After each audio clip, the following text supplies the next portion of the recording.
What's going on, everybody? Good morning, good evening, or good night. We are back in here once again with another live stream. Shout out to you guys for being in here, being involved, and being active on this channel today. Shout out to the live gang, replay gang in the future, and of course, the Lurk Squad. Today, we will be reviewing the recent updates in the Titan Talks from Monday and yesterday.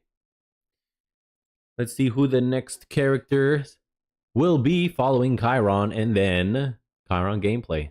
Looking forward to it. Let me go ahead and check for any audio issues that may or may not be on my end. Mic check, mic check, mic check.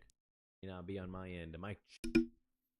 Wonderful. Okay, all three platforms are live. They kicking. Okay, running smoothly. Let's go over here. Bam. And let's go ahead and get started. Boom. Be sure to go support the official Smite YouTube channel and the video as well. Jumping right on into it, man. Yo, we're in studio with Manny. Oops. Manny the mannequin on the right below me. Right there. Then we got Pawn next to him, and Kilgoon next to him, and we of course are right up here in the little cubicle corner in the top right. Let's go ahead and get started. Jump into it. What they got? Lonnie checks? No Lonnie checks? Not yet. I have returned. Hello. We're back. Oh, that's right. Kilgoon is back. Great week last week. I had a great week last week. He was on his vacation. You do have the wrong headphones. I stole Manny's. You stole Manny. But how's Manny going to hear the show then? Exactly. Got my I'm morning back. tea. I was on vacation last week. I have returned, and I was looking at our vacation calendar, Nice. and we don't get another official work holiday until Memorial Day. Oh, really? Yeah, so we got until May before we get an official May. day off. So that's kind of a long stretch here. Yeah, today is what? Is it Today President's is Day? Martin There's a couple Luther King days. Jr. Day. That's So Milk we, Day. might get that as a day off on our holiday schedule, but I just broke. Oh. We're off to a good start. Yeah, it's a Monday. It's fine. Oh my gosh. I'm just gonna have to hold this, I guess. So we are. Oh my gosh, we're doing it live. We'll all write it and we'll do it live. Oh my god. That's funny. I've been there before.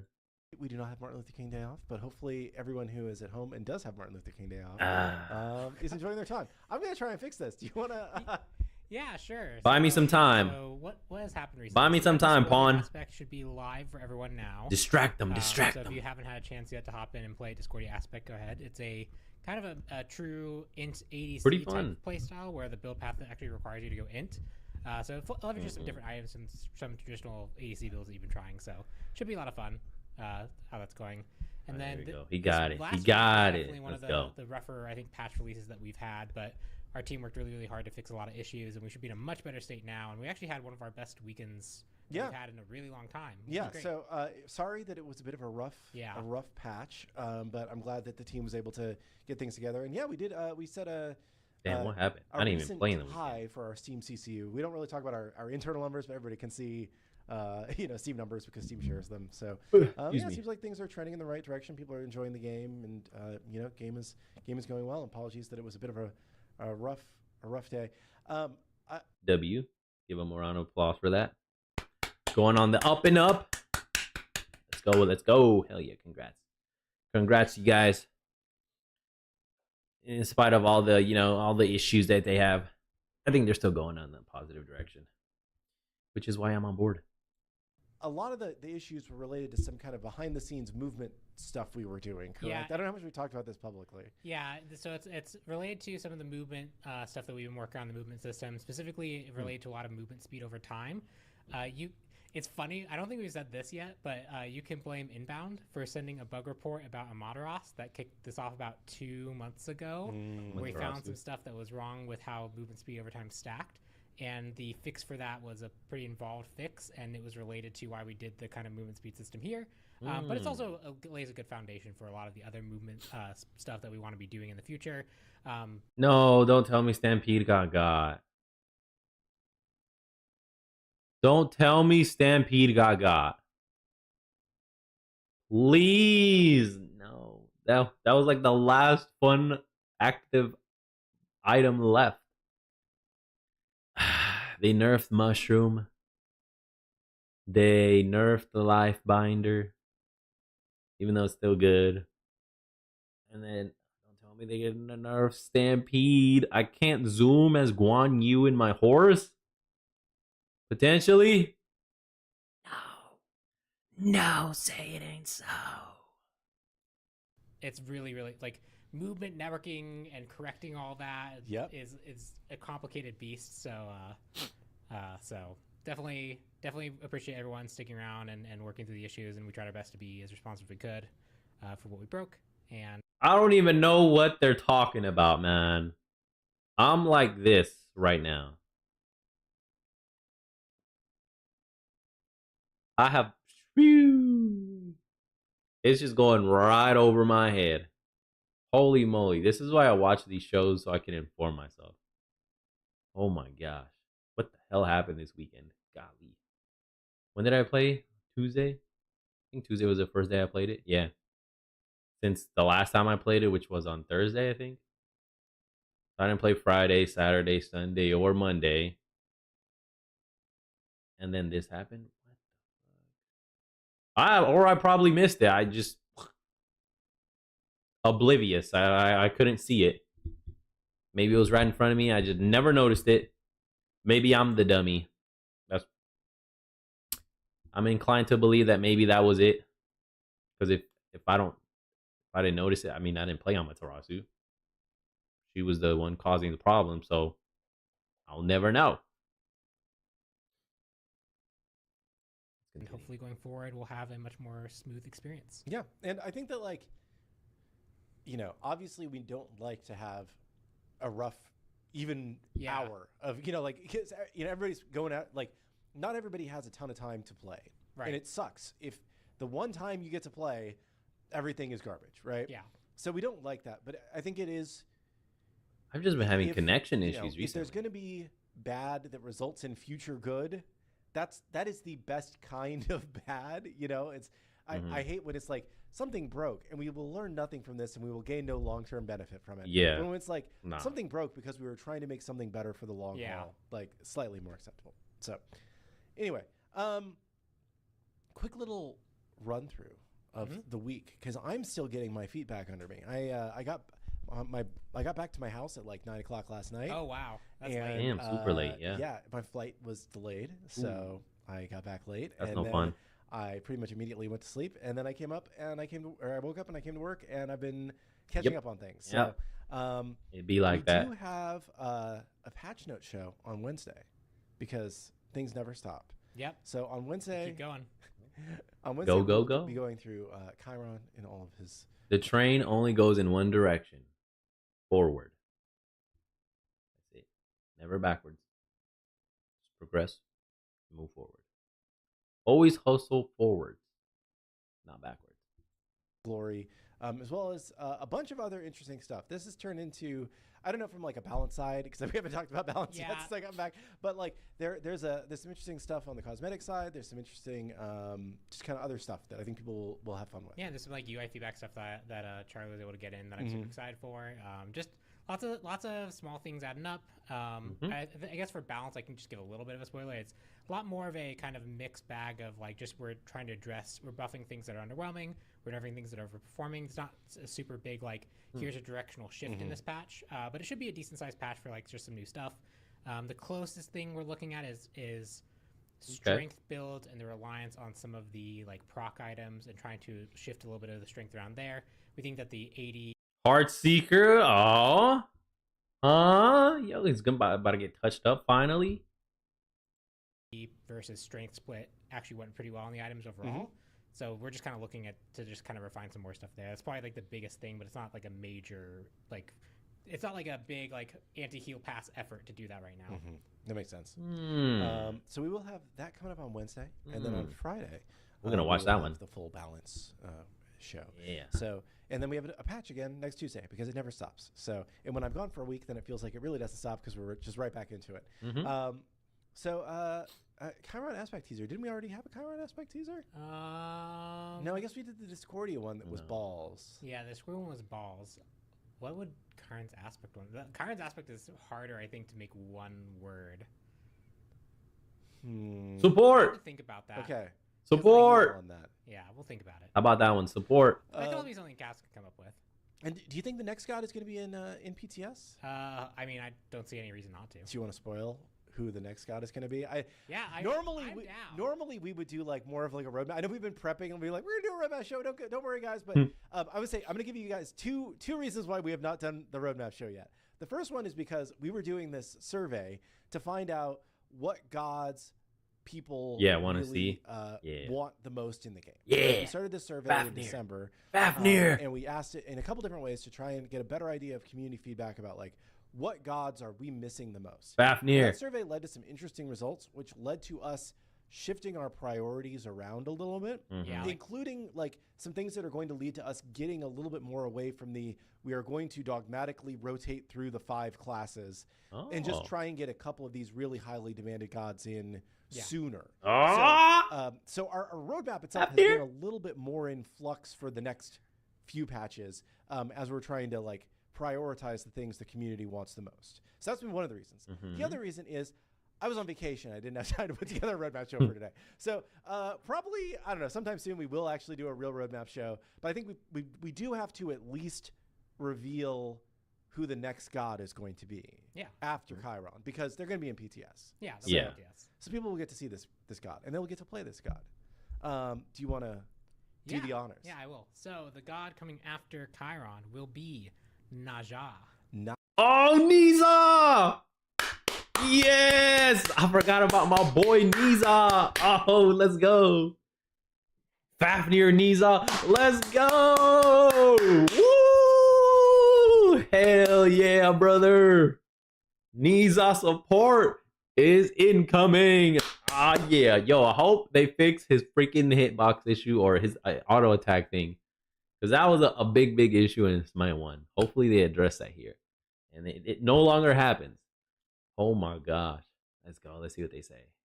Naja, the most demanded jungler on what we thought the results of the poll were going to be and on the actual results of the poll. Yeah, he's a jungler and a support. Oh my gosh, he's so great. He's so great. He can flex both.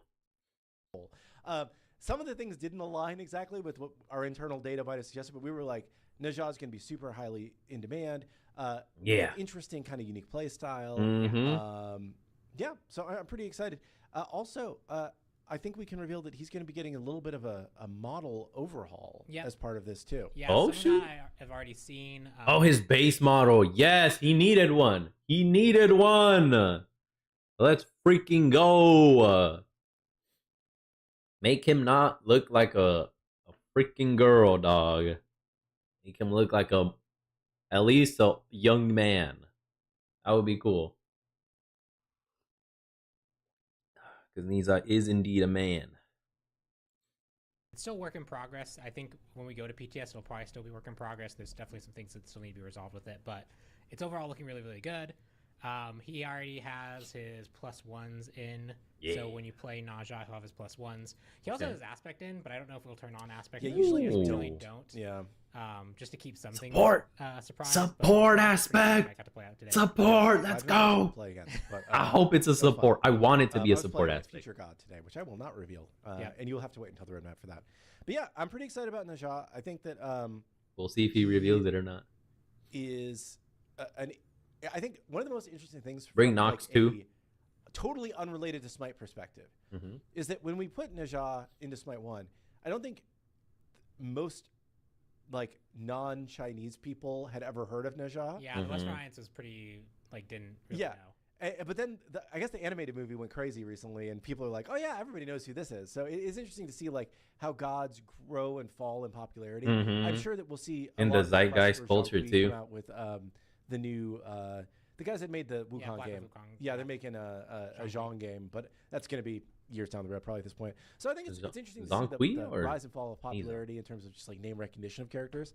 I think it'll also just be able to be fun to see him in the game, offering his unique play style. Yeah, his baby. Alt blueprint has been very fun to work on. It's a little bit of a twist from the way the alt worked in Smite 1, I guess we can say. It's pretty similar, but it should be. It's just there's a lot of moving pieces to that one. That one like actually is like technical implementation has been a lot. Yeah. Cool. Yeah. So we're excited to bring Naja to Smite 2. We'll be showing off Chiron on Wednesday. You'll get to play Naja as part of PTS on Wednesday. And I don't know if we have anything else really to talk about today other than just seeing what people want to talk about. Yeah, a lot of the other things this tea's really good, talk about or even tease a little bit are like they're in flux enough that I'm not sure about. Yeah. So I don't want to like say that we're looking at them right now and then we run into an issue that means that we can't for a while still. So like there's one I'm really excited for. Kilgan knows what I'm talking about, but like we have to even see if that works first. Yeah. It's gonna be an assassin. Pawn is an assassin lover. And or a warrior lover. So who's left? Or Ravana, maybe. Maybe Ravana, because he used both. He should have just remained as a warrior. I don't know why. I know why. I don't like that they made him into a assassin. That was just a bad call. He should have remained a warrior and been able to be jungle. But if he was a jungler, he was way too tanky, and they had to role swap him because people played him in jungle like 8 times out of 10, 8 to 9 times out of 10. He was powerful jungler as a warrior. Oh my god, he was a nightmare. I think he was better off as a warrior. And then you can build Bruiser, a dude that never died. He was fun to play as though. It might be Ravana. Who else is left as a jungler? Arachne. Is Arachne here? No, I don't think so. There's Arachne. Damn. All right, let's continue. Yes. I will say so. Two questions I will pick out from chat to get us started. One, how was my vacation? Can we get a slideshow with fun vacation pictures? My vacation was great. It was wonderful to get a little break. Nice. However, you will not get a slideshow because I don't want to put my wife and kids' pictures up for everybody. So apologies, but it was nice. Don't apologize. Good call. Good call on that one, Kilgun. A toast to you. Honey, ginger, and turmeric tea. Yeah, it's freaking good, man. Holy moly. I want to finish it before it gets any colder. Good little trip. It's good. We actually, I told chat previously that I was going on a cruise and I was supposed to go to Aruba and Curacao, which are just like right off the coast of Venezuela. So I was concerned that given the geopolitical instability that we would. I didn't even connect the pieces there. Yeah, it's like very close. And I was like, we're gonna end up sent somewhere else. We did actually get to go to Aruba and Curacao, so it was fun. So I will give chat that update. Beyond that, probably no more vacation updates. That's cool. Somebody else was asking. Respect. Why Neja and not Rat? And there have been a lot of I don't want to get like too much into the decision, but I would just say like we have had there was an early data mining thing that was very confident that Rat was coming, I don't know, like August of last year. I'm just around then. And since then, there's definitely been a swell of people who really want Rat to come. On the surveys from all of our previous old historical internal data, Rat is definitely a very highly requested jungler and not somebody that we're ignoring by any means. But I think we felt like Neja was the right character for this slot in terms of his impact on all the different departments. And also just, again, he is slightly more popular based on the data that we have. And he has a little bit more of a playstyle you can't get anywhere else from our current roster, I would say. Yeah, Rat probably would have been done early. Plus, you gotta strike while the iron is hot, man. You gotta bring him in. They said that the show was great, or the movie, or whatever it was. I haven't seen it, so I don't know. So you gotta strike in, boom, jump in on trends whenever possible, right? Gotta get more players to get more money. Yeah, it's business, people. It's a business. Get your feelings out of it, man. Detach yourselves. Holy moly. Earlier with some of the information we got updated, but also it's not like all these gods you love are never gonna show up. It's because it's gonna take it's a matter of time. It's a matter of when, not if. When. Y'all are just impatient as hell. Work on that. Has some unique needs that he has that other characters don't. And when we're looking at the god pipeline, you're balancing all the different roles and who's current. Like some roles might have a lot less bandwidth during that specific patch than others. So it's like you got to make sure that it makes sense each time you implement it. So like I feel like largely the assassins we brought over have all been like pretty popular, pretty in demand. They're all kind of fighting for a similar slot. They're all OP. How do I feel about data miners? And do I think it comes from inside? The data mining is coming from inside the building. No, it's not coming from inside the building. We have an idea of who the data miners in the community are. Not me. We are capable of doing things to obfuscate. I don't know how to do that. What we are doing. Those things take time. Ooh, excellent word there. Obfuscate. Look it up, chat. Learn something today. You learned a new word. Thanks to Kilgoon right here. Obfuscate. Excellent word. Whew. Big word there.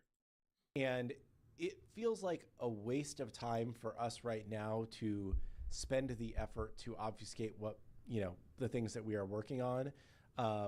When we could just get more stuff done. Yeah, I think in general we would prefer things don't get data mined, but we also obviously like if it was like a really big pain point for us, we could block it if we want to. So the fact that we don't means that like, yeah, it's unfortunate, but it's what it is. I think the only time like it ever really like bothers us in any meaningful way is like if there's something in there that's been interpreted incorrectly. Yes. And even though there are often a lot of warnings on that site saying like, hey, like this is all has not been confirmed at all. There are warnings there. Some people take that as gospel and then just run with it. And it's those people who end up being disappointed about something we've never promised, where it's like, that's just unfortunate. Yeah, it's tough to manage expectations. It's their own fault, too. Self-inflicted wound. There's something out there that's saying, this is what it's going to be. Even if, like you said, there are these caveats.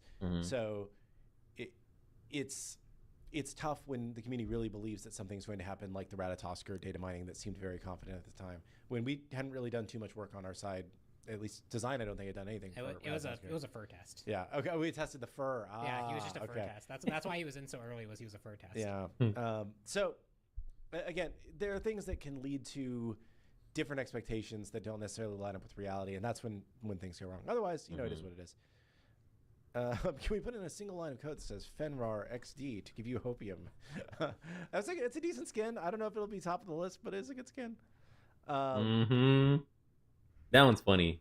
That Ratatasker skin, he has a suit, a onesie of Fenrir, and he's Ragnatasker. And he pretends to be Fenrir. He's like, oh, rawr, I'm gonna destroy you all. I'm gonna eat you. Super comical, super cute. It's funny. I like it. I really want that skin to be in the game too, though. I love the voice pack. So if the skin is here, the voice pack is going to be here. So get on it. Get on it. Good morning, brother. Good morning. Guess who the next god is after Chiron? It's our boy Niza, brother. Niza's coming after Chiron. Yes. Yes. Support Niza is back. Hell yeah, brother. One word clumsy teaser for the next god after Nisha. I guess the next one will be a clumsy god. Yeah. I don't think we're going to tease it right now because I think we'll focus on those two right now. But it is interesting. I love the Pantheon event. And my tea's like lukewarm. Gods. Any chance we get the rest in the future? Maybe some point in the future. We just didn't go back and update the event this time because we've been working on some other stuff. We just thought it would be fun to turn it back on for people that didn't get to complete it because it did only run for 2 weeks the first time, so we want to make sure people had a chance to come back to it. Yep. Hi. Hello. I like the way someone's interpreted Clumsy's teaser. Oh, hey, fam. Why didn't we go with more realistic hair? Sup, bro? Imagine what RTO would look like. So we've okay, what's up, everybody? Looks like we are live once again. We live. Ah, yeah. Play the buttons, brother. Play them to your heart's content. Styles of hair and fur in the game. There was an early on her test that was like very, very furry. Yeah. But what we settled on, the art style for Smite is interesting, right? Because we're trying to be a little bit stylized and not like 100% chasing realism. Yeah. The initial Smite 2 art style was pushing that more towards realism, but then that made the game harder to read. It did, man. They look so weird. I was like, what the hell is this, man? He looks so goofy. So goofy at the start. I didn't like it how it was. The humans were passable, but then the beast folk, they were like uncanny valley for me. Uncanny valley. And players just didn't like it as much. So we pushed it back a little bit more towards stylization. And what we're trying to do is have like fur and hair that reads as more detailed, as feeling better than Smite 1. But when we went with the actual like hair or fur cards, it got more noisy and hard to read again, and we just didn't feel like it was the right fit for the art style that we were going for. So it's not a thing that we couldn't do. I think we have one piece of it in the game with I think Herc's shoulder was from back when we were experimenting with that. But probably not something that we're going to be doing in the future. Yeah, and I think there have been a few cases where we've been able to go back and like, it's one of those things where like over time we learn what we can do and how we can adjust these models. I think Tsukiyomi's hair in particular was a good example of like that hair getting updated in a way that like fit our style but looked really, really slick. It's one of those things. The other tough thing is like characters that are like all fur are a very uniquely different challenge than just characters with like their head on their hair. And they take a lot more effort to like make sure that they look nice and stylized. And because it's like the full body and like, especially as like bare RTO, she's moving around a lot, making sure that hair looks right while moving is also a unique challenge. So it's tough. Artists are crazy. Yeah, I am not at all an artist, so I'm always very impressed with what they do. What you got for us, chat? With research results favorable to non-human gods. I will say, as far as I have seen, things have lined up with my general expectations on that front. Where there's obviously a few outliers always that are more or less popular than you expected them to be, but generally speaking, humanoid characters tend to be played the most and requested the most.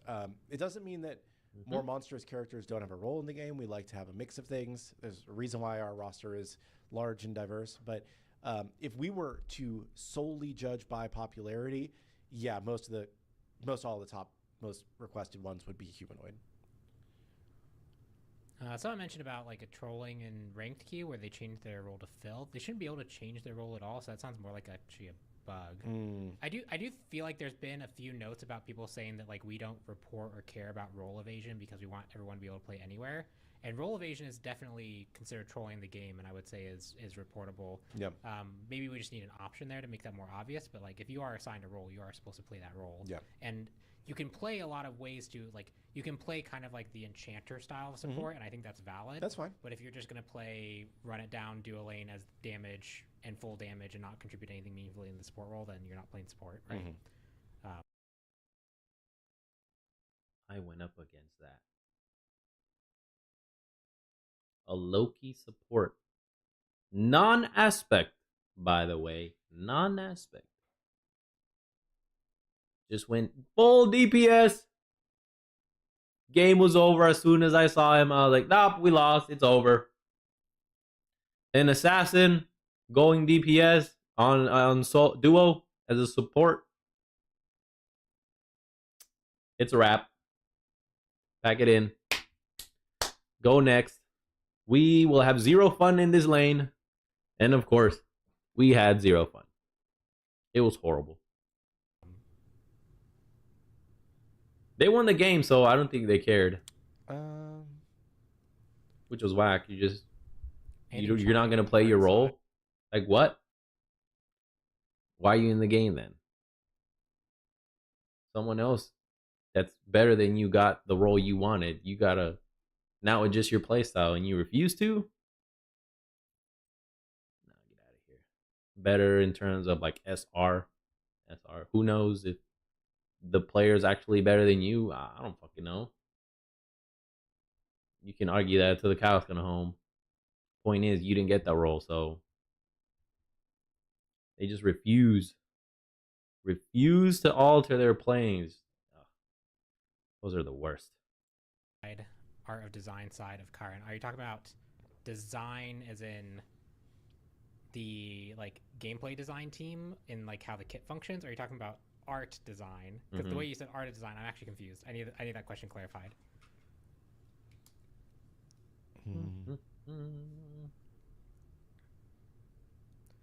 Any plans to make Daybreak Gavel or Stygian Anchor apply those effects more consistently? Shablocky branching odds don't apply Stygian, certain healing abilities don't apply to Daybreak effects. Yeah, there's a few things we need to go back and do because the way we implemented some things don't lend themselves easily for other item design. Like, so for example, passives that trigger a heal, or like, let's say there's an ability that triggers a heal. An easy way to make that heal happen if you need like a listener for it is to put it on the passive. So the passive is a constantly active ability that can listen for events. But that means the heal came from the passive, and if a passive is going to count as an ability or not is often very, very weird and very, very different. Some of that you can fix by just making sure that like the thing that gets attributed is properly set up. In other cases, you probably have to go back and rework to give the ability like a new listener, and essentially remake that part of the kit. We've tried to clean up some cases where that's been really bad, but it's one of those things that like we have to kind of keep slowly fixing them over time. How are we?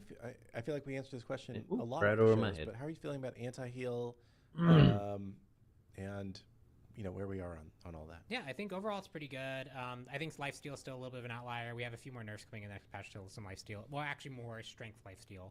There's a few inside lifesteal items that are going to get a little bit of a buff, but it's more of a shift in that direction. And it'd be nice to be able to get like that really locked down the same way that we got a healing ability lockdown. I think the only other thing that we're going to be looking at going forward is if other modes need additional adjustments. So for example, assault is like you're always grouped up as 5. It's common for you to sit behind a tower line to heal up and group up and stay healed. Assault probably needs additional rules or some adjustments there. I also think there's room for items to bring back 25% anti-heal that doesn't stack with God anti-heal. Like as a way of like, hey, I didn't draft an anti-heal effect, I can bring this into the game. I think that's reasonable too. When we get to those items, I'm not quite sure, but like I think that's a reasonable place to kind of end up and largely be at a stable spot for anti-heal. Do we think it is bad for how easy it is for people to change their in-game names? It makes troll names more common. So I would say if you see names that are inappropriate for the game, please do report them. We can and do ban people for having inappropriate names. Just because Steam says it's an okay name doesn't mean that it is acceptable for our terms of service. That said, I think that there are pros and cons of the Smite 2 approach of we use your platform name directly. One of the pros is that when you see somebody's name, you know that that's their name on Steam, and you can go find them on Steam, and it's easier, right? But one of the negatives is, yeah, sometimes we get some weird names as a result. Also, I guess we technically don't make money off of selling name changes anymore on PC, but it's a relatively minor one. Make it so. Charge them. Upcharge them. The system is built around this being the way it works. I don't think it's going to change. I would just say if you see names that are offensive, please let us know, and we will take action until people change their names if they want to play again. I think someone asked a question trying to bait you with the Super Bowl, but they always do. But I'll answer it because I think it's interesting. Can we get a live design and aspect Titan talk with a dev designer there, where the community mocks up a future aspect? It'd be interesting. It's kind of like the Design of God panel, but I almost feel like it should be done that way in regards to like, here's a theoretical God, or here's a God we know we're not going to do for a long time, and we can discuss the aspect there. Because I think one thing that's really hard to convey, and it's why we didn't do this when we did Design of God panels, where we didn't do a God that we thought we were going to do. It's a lot more fun to go through that design exercise and walk through it all when you don't actually have to make it. And when you actually have to make it, you have to start being a lot more strict about like what you can or can't get away with. And there's a lot of things that are like 50-50 on that line. Makes and when you sense can just to easily me. say, yeah, actually, no, let's just explore that. Let's explore that direction because we think it might be possible. But when we actually have to sit down and make this for real, we have to like really consider if the art team can reasonably support this. We have to see like sound effects. We have to see if that's going to add confusion. Specifics about how like Black or white flow now gets into a question mark. That often happens. No gray. So it's one of those things where it's like it probably wouldn't be to design an actual aspect in the game because just coordinating that and making it feasible, like it's just not really feasible. But doing that as like a design exercise, like a design a god panel, that'd be fun. Content right there. Yeah, that'd be a fun mix-up show. Yeah. Like a Monday. Unless they want to swap out the How do we feel about Wednesday and Friday show, move them, time slot for and then have the 5-man fun one be on ranked Friday? weekends?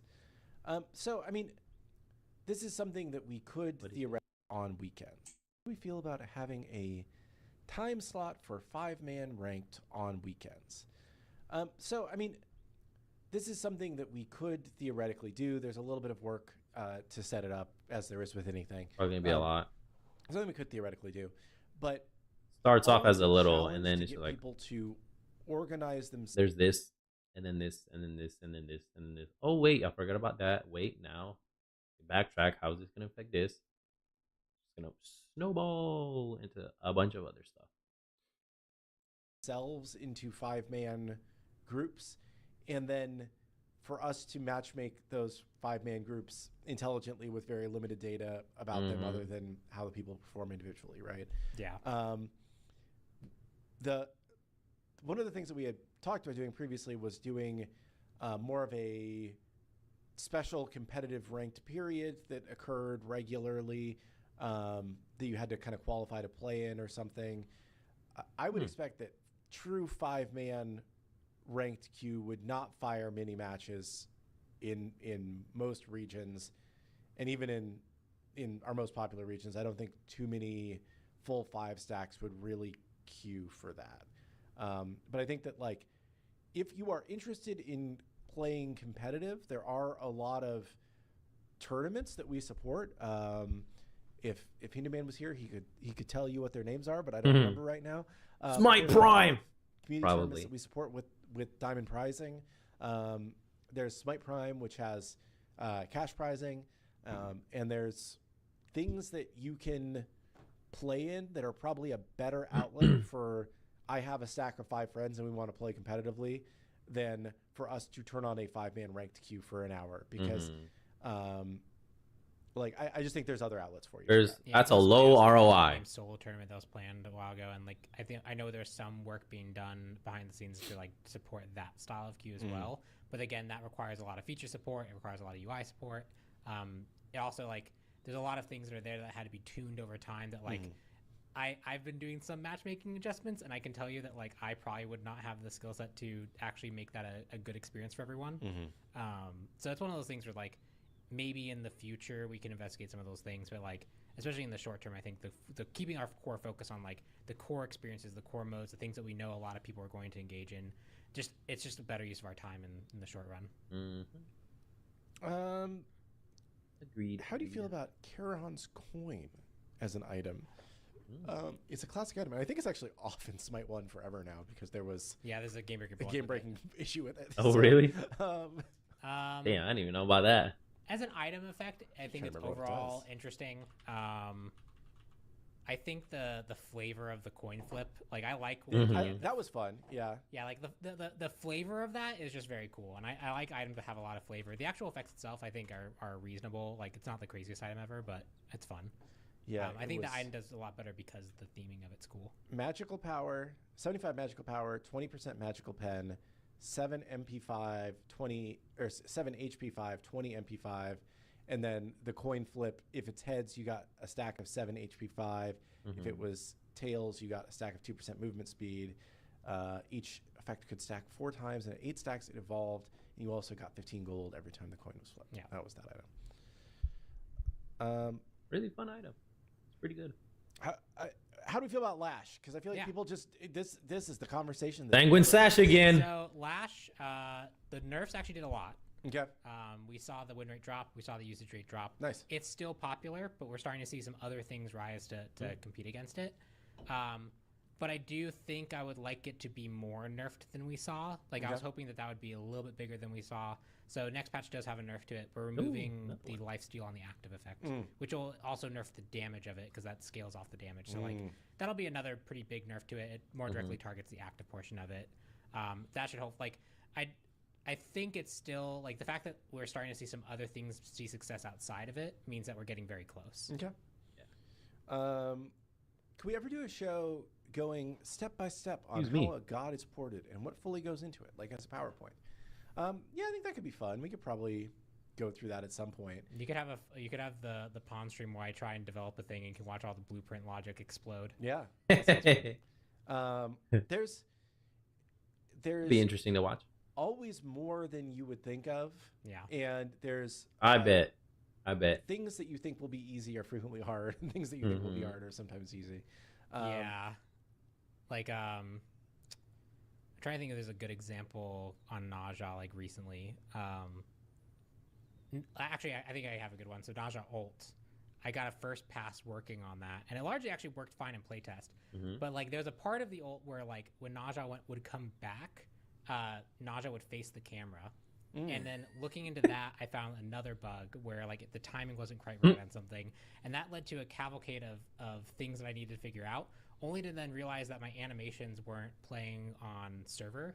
So other people wouldn't see Naja animating correctly. When I fixed that, I stopped seeing it on client where it broke half the time, so I had to go fix that. And so just getting Naja ult to respect the animation pacing. And then I went and looked at Smite 1's code only to find out, like, okay, the animations aren't syncing up here, but I know for a fact I'm timing everything correctly.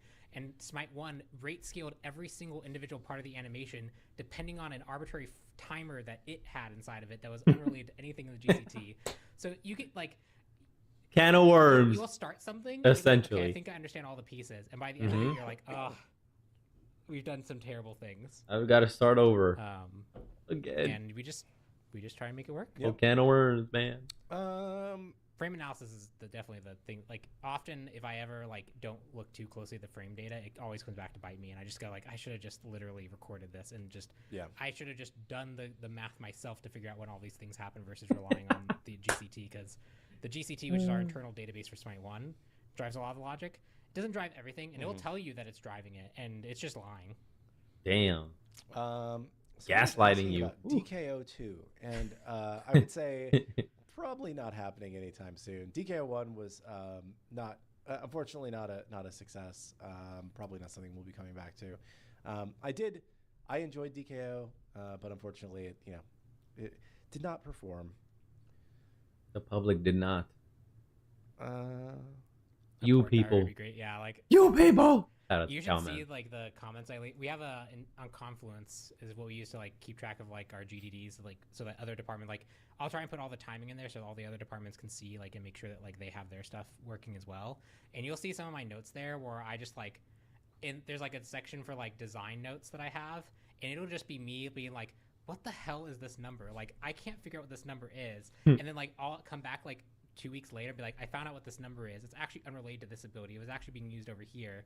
And then, like, 2 weeks later, be like, nope, that was wrong. There's a INI file that was actually overriding it. But if you were playing on local, it doesn't work this way. And if you're playing on network, it does work this way. So you have different behavior in Smite 1 on local versus in an actual real match. All those GDDs are, like, very fun of just me complaining to myself.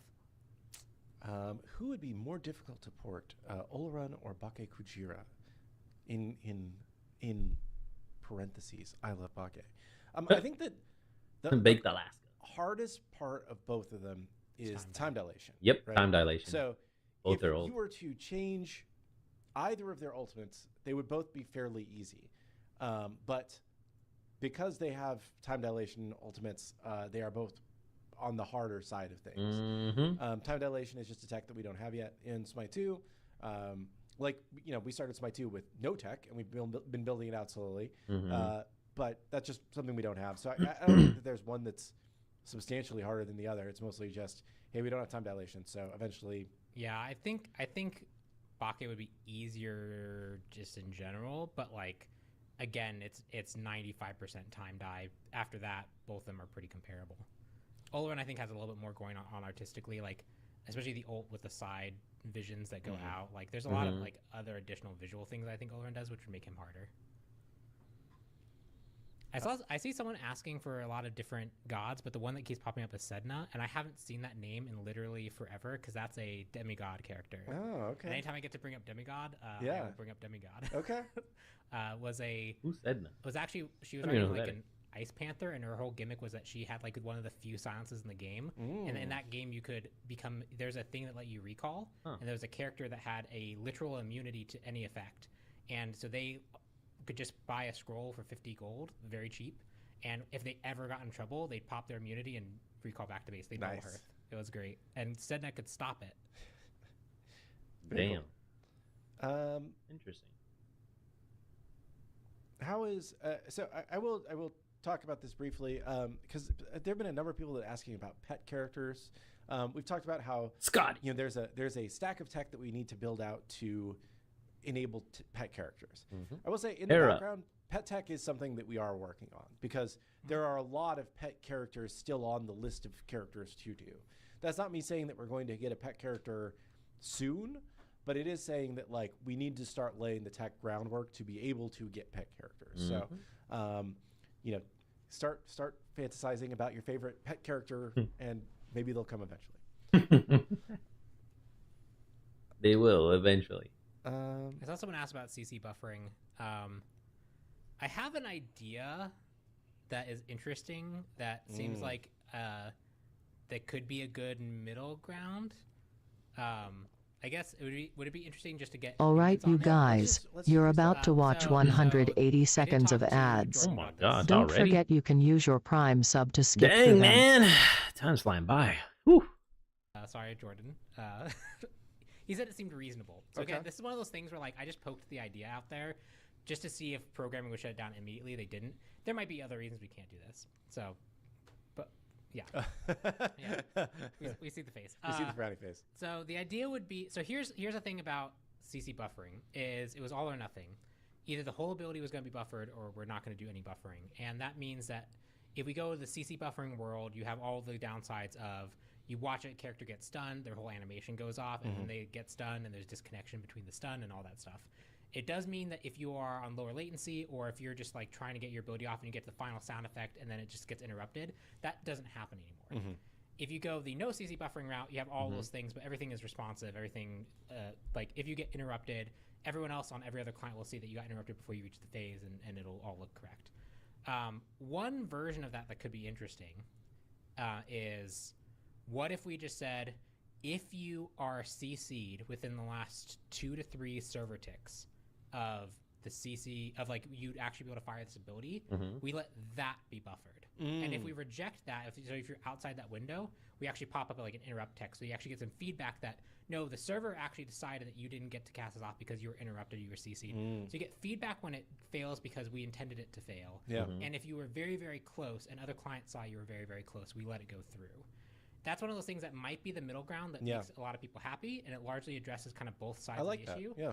But I was talking to the ambassadors, and the way I described it is like you could be like a pasta sauce factory, and you could be making you have like your group of like 50% of your people who like spicy pasta sauce, and the other half hate it. And if you make a not very spicy pasta sauce, you've made both groups unhappy. Miles impossible. Right? So I don't know if that's just gonna make everyone unhappy, but I do feel like that's like if we were to try doing another version of CC buffering, I'd like to try that version. Otherwise, we probably just leave CC buffering off because that's Smite 1. It seems like it's really 50-50 coin flip about whether people like it. We're seeing similar noise from like people who really liked it. Now it's being gone compared to when it was on. We saw people who wanted it to be gone were being vocal. Like it really does seem like 50-50. So it's, can we find a better version that makes more people happy? And if so, we can move that direction. Otherwise, we'll probably keep it off. Yeah, I like that. It's a good idea. Now we have to see if that's actually doable. Mm-hmm. And then if that actually Interesting. There was a question about at one point in time we had talked about the possibility of community mod support in Smite 2. Has anything changed since then? I think the last time we talked about it, we said it's something that we would like to do, but it's a lot of work, and we don't have a firm plan for it. It's something we've talked about a lot, but it would be a distant future thing. And I think we're still in the realm of would be a distant future thing if we ever had more community mod support. We were talking to some guys at, I want to say Mod.io is the name of it. But there was a group that has like kind of some middleware that makes it easier to manage community mods. But there's a lot of back-end stuff on the way the game is built that would need to change to support those mods. So I would say not anytime soon. It's one of those maybe distant future things. 10 years maybe. Someone asking a question about like the change in God parties mean you're not getting a support for a while. I don't think that that's not necessarily what that means. I think generally supports are less popular, but that doesn't mean that like the gods that are, especially the more immediate gods coming, don't have a support on there. There's definitely a lot of support characters that people really, really like, and so I wouldn't say that you're automatically excluded. I think this is probably wrong, so I shouldn't say it, but I'm going to say it anyway. I want to say like the lowest average score was actually like the Assassins as a group. All right, you guys, you're about to watch 180 seconds of ads. Don't forget you can use your Prime sub to skip through them. Assassins being low? No way! That's not possible. Impossible. But that could be wrong. But I think that that's correct. That makes sense, and that also maps onto like there's like one kind of long-standing Smite problem, which is Assassins outside of Conquest. Oh Assassins are very much made to function as like the jungle gank role, and when you go into a mode where everyone's 5v5 staring at each other and there's not really great paths for you to sneak around and do your assassin thing, you struggle a lot more. Which for sure makes sense. That's literally like the worst case scenario for you. So like Assassins outside of Conquest tend to be less popular and less successful. It makes sense. It's only natural. To address the vision difference between action cam and normal cam. It sucks watching teammates die to things they can't see coming. So I believe when we first did action cam, normal cam, we looked at kind of how things were going, and we didn't see a marked difference in how players were performing with the different cameras. If we had seen that one of them was a strong, you're going to just die a lot more and it's going to be a worse experience for you, we would probably reconsider it. Yeah. But I think that certainly you have a different field of view. But what we have seen, and the reason why numerically it has performed better for new players so far, is it does help you focus more on the things that are in front of you. So sure. Keyword new. New players. New players. Not us old heads. New player, the new fresh blood. Or maybe you don't see the things that are out here as much, but you do really get to pay attention to the thing in front of you, which can matter more for new players who are just overwhelmed when they see too much. So, because there is a lot of ish going on in these freaking games, man. And especially now where they all have all these freaking mental issues, they're all head cases. Holy moly, they're like, oh my gosh, I'm overwhelmed I'm not playing this game. So I like the direction where they're going with this. For new players. New players. All right, not us old fogies. New players. Keyword new players. Obviously, you can change to classic cam. A lot of people play on classic cam. But, best one. Yeah, and you have more thoughts on it, I'm sure. Yeah. I think there's some room for some improvements on it, but I think overall those are largely correct, right? Like a new player coming to the game has different needs and things that are going to be detrimental to their experience than veterans. Yep. I kind of view like there's a lot of like there's a lot of other PvP games. The one that I always use WoW as my reference point. Like WoW feels better when you're kind of zoomed in on your character and you're just watching your character do the stuff, and that feels nice. And like especially if you're just starting out, you're just kind of focused on the things in front of you. By the time you're a veteran to the game and you're kind of in their seasonal rotation, you've run the console script to extend the max zoom duration out to maximum, and you're fully zoomed out all the time because you want to see all the things that are going on around you. I think people would generally, over time, choose the level of like vision that they care to enjoy, and then they will fall kind of naturally to wherever they are going to fall in regards to like skill level and like if that's actually hurting their experience or not, right? Like I think it's worth making sure that like that introductory experience is there so they want to stick around and play Smite for the long term is a much better win, especially when at any point they can just opt out. Yep. Any point right there. I saw somebody saying that we should have a pop-up at the beginning of starting to play Smite saying, here are the 2 camera angles. Which one do you want to use? And that is something that we have talked about, and we will certainly add at some point, but it just hasn't risen to the top of the UI priority stack right now. Damn, I'll be right back. And ad break. I gotta go take a leak.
We back. Much needed break. Can I say it removes the confirmability recent out? I assume that's the pop-up. I thought we had an option. There is something that, it's under, there is something in the settings that you can turn that off. Someone's asking about raw input, and I do not know what that is. I don't either. I'm sorry. You're going to have to be more specific on the question. Is it Raw. balk at it? Balk, balk, balk, balk. It's a joke about the chicken god. Anyway. It's okay. No need to explain it. We got it. Any chance Slash coming back? We can revisit some old hits. Yeah, let's do it. Yeah, I mean, I would love to have Slash back in the game at some point. Unfortunately, not a very popular mode. Right now, our resources are going towards let's make our core modes that were always the popular ones as good as we can make them. Yeah. Before we start adding more stuff. Yeah, you have to make sure that also there's a good population for each queue. Yes. There's a lot of different ways to accomplish that. But yeah, like it would just be a lot of time spent away from improving the core modes to get a mode in that largely at this point would like it probably wouldn't be a super. It'd be like there'd be a rough experience. I don't think it would launch super smooth because like it would take us a lot to get it out there, and then we'd find that there's some issues with it. And we have to resolve it. So that's one part. But like the other part is now we're just making all the other queues like however much it is successful and siphons away from the other queues. Yep. That those queues are that much weaker for it. Like it's probably worth just really focusing on the core. I do think there's a world where eventually like you get to a point where like Slash coming back makes a lot of sense. It's just I don't think that's right now. And there's a question of, would it not be potentially better to provide as good a pipeline to conquest competency as possible for the general health of the game/population? I would say competitive players would probably be interested to learn that whenever we have pulled the data on this, our players do not really, a very small percentage of our players really specialize in a single game mode. Yeah. Most players bounce around and play every game mode. They'll go through maybe a spell of I play Arena for a week, and then I play Joust for a week, and then I play Conquest for a week, or they play, all the modes in a day. The percentage of warm-up game just Conquest players on Smite 1, on Smite 2 has always been a small percentage of our population. So we aren't trying to railroad people into just being Conquest players. We want you to be a Smite player and be part of the Smite community, whatever mode you're having fun with that day. And if you don't want the super hardcore, version of the game, which is Conquest, then you can play Arena. If you don't want to play the team deathmatch mode, you can play, Joust or something. Like there are these different modes so that you can play the game no matter what mood you're in. Yeah, and I think there is some truth to, if you do play Conquest, you generally are a more retaining player, you stick around, but that doesn't mean that you only play Conquest. And it also doesn't mean that this is like the kind of like, you run into these data fallacies a lot, right? Like, okay, our most retaining players are people who play Conquest, so therefore everyone should just launch into Conquest. And then suddenly you have a whole bunch of people come in and bounce off the mode and never stick around. The people who generally go to Conquest are the people who have decided to stick around with the game for a long time. And Conquest is the one that kind of scratches the super high depth part of like sticking around for a really, really long time. Like me, and so you play that every so often within your other modes. And that's more of an indicator of a player who has become a veteran more than what makes a new player coming in successfully convert to a veteran.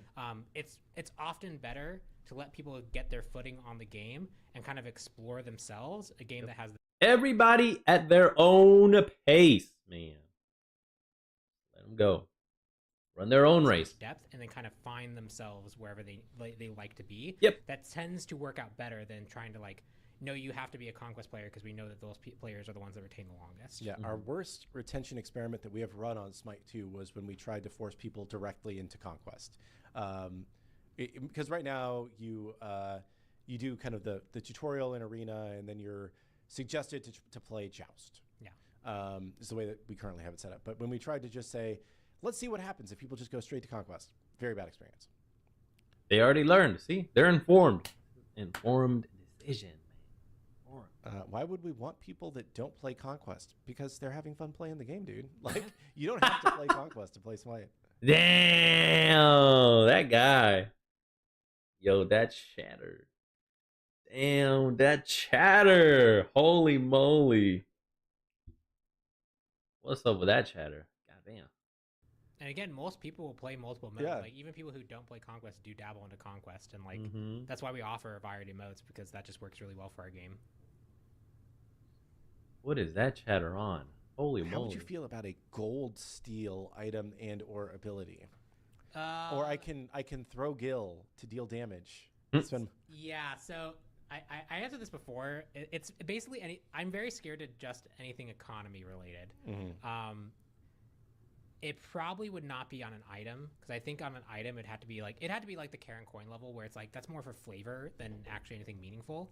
Because if it becomes a meaningful part of the loop, if it's ever good enough to be treated seriously, it's probably going to be the default route. Like, in League way back in the day, I played a Moo jungle, which went 3 GP5 items, because I just had so much good gank pressure from stun, and I just got GP5 that by 20 minutes in the match, I was this unstoppable tank that would just be able to run down everything, right? GP5 was just incredibly strong.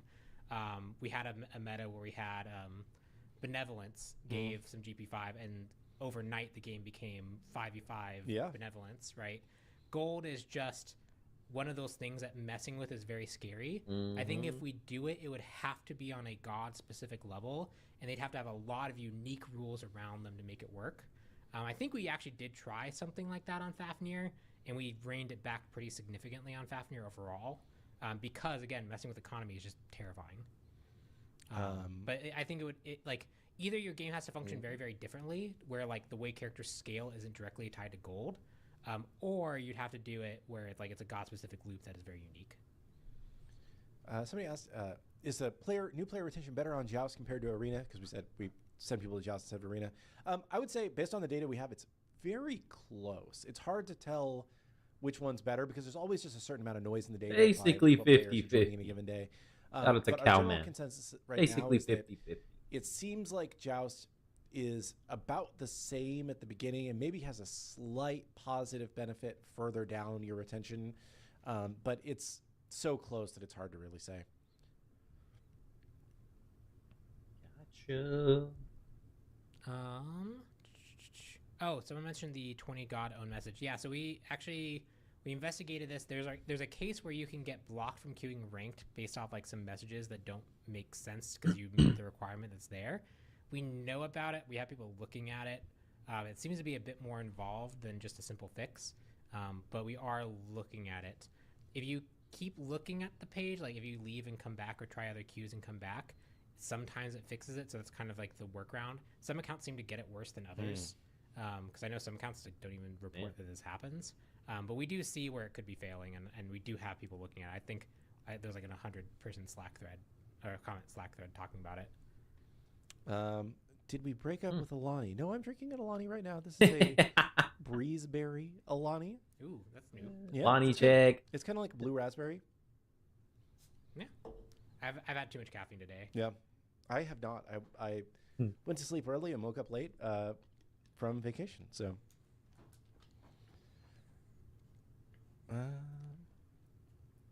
somebody in chat just had a pink slush Alani, orange Alani, a lot of Alani chat. Is it easier for someone to port over a god if they originally worked on them in Smite 1? Probably. I'd say yeah. The problem you run into is like there's a lot of ownership of like feel that's there. Like I definitely try to claim characters that I've worked on in the past because like I remember working on them, and so I kind of remember some of the nuance of the why we did some things. And that makes it especially easy as you go into like the plus ones. Like you have a better sense of kind of like what you feel like is super important or was like super critical we got right. There's a lot more learning you have to do when it's like a god that you weren't originally. Not sure on that one. Especially one like I think it's actually the hardest is when you don't play that character that much.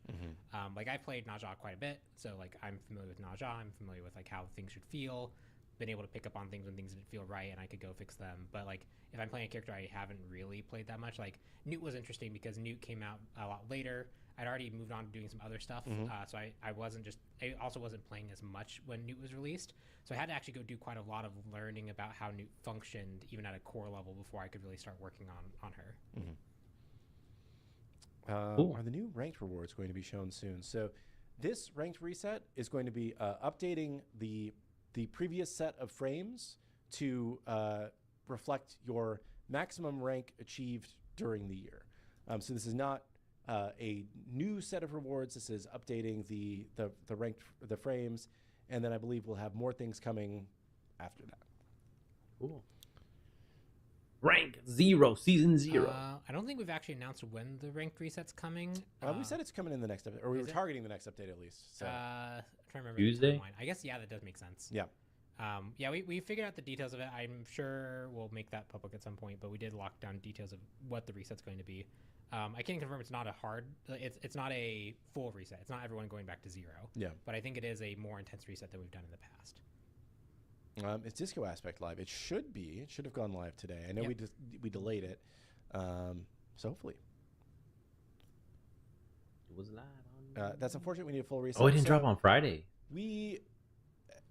Historically, when we actually do a full reset, what we have found more than anything else is that it leads to bad matchmaking for a month. Yep. Yeah. So the goal, I believe, with this one is to have a similar effect where people are brought down pretty substantially, but there's at least a little bit of retained memory about how much progress, like how good of a player you are, right?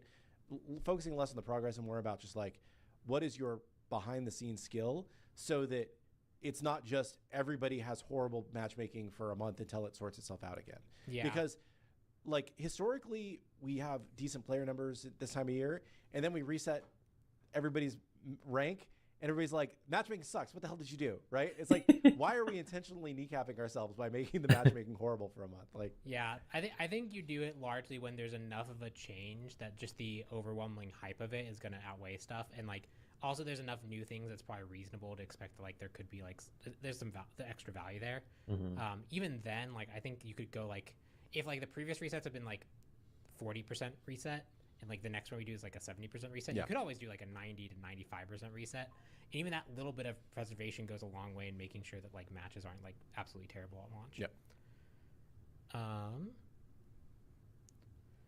Do you think it'd be beneficial for the game to separate true random assault queue? That splits the player base too much. Like the true assault versus like true random assault versus the like controlled assault that we currently have that has like some healer rules and the bench. It's almost certainly better to just have the one assault queue.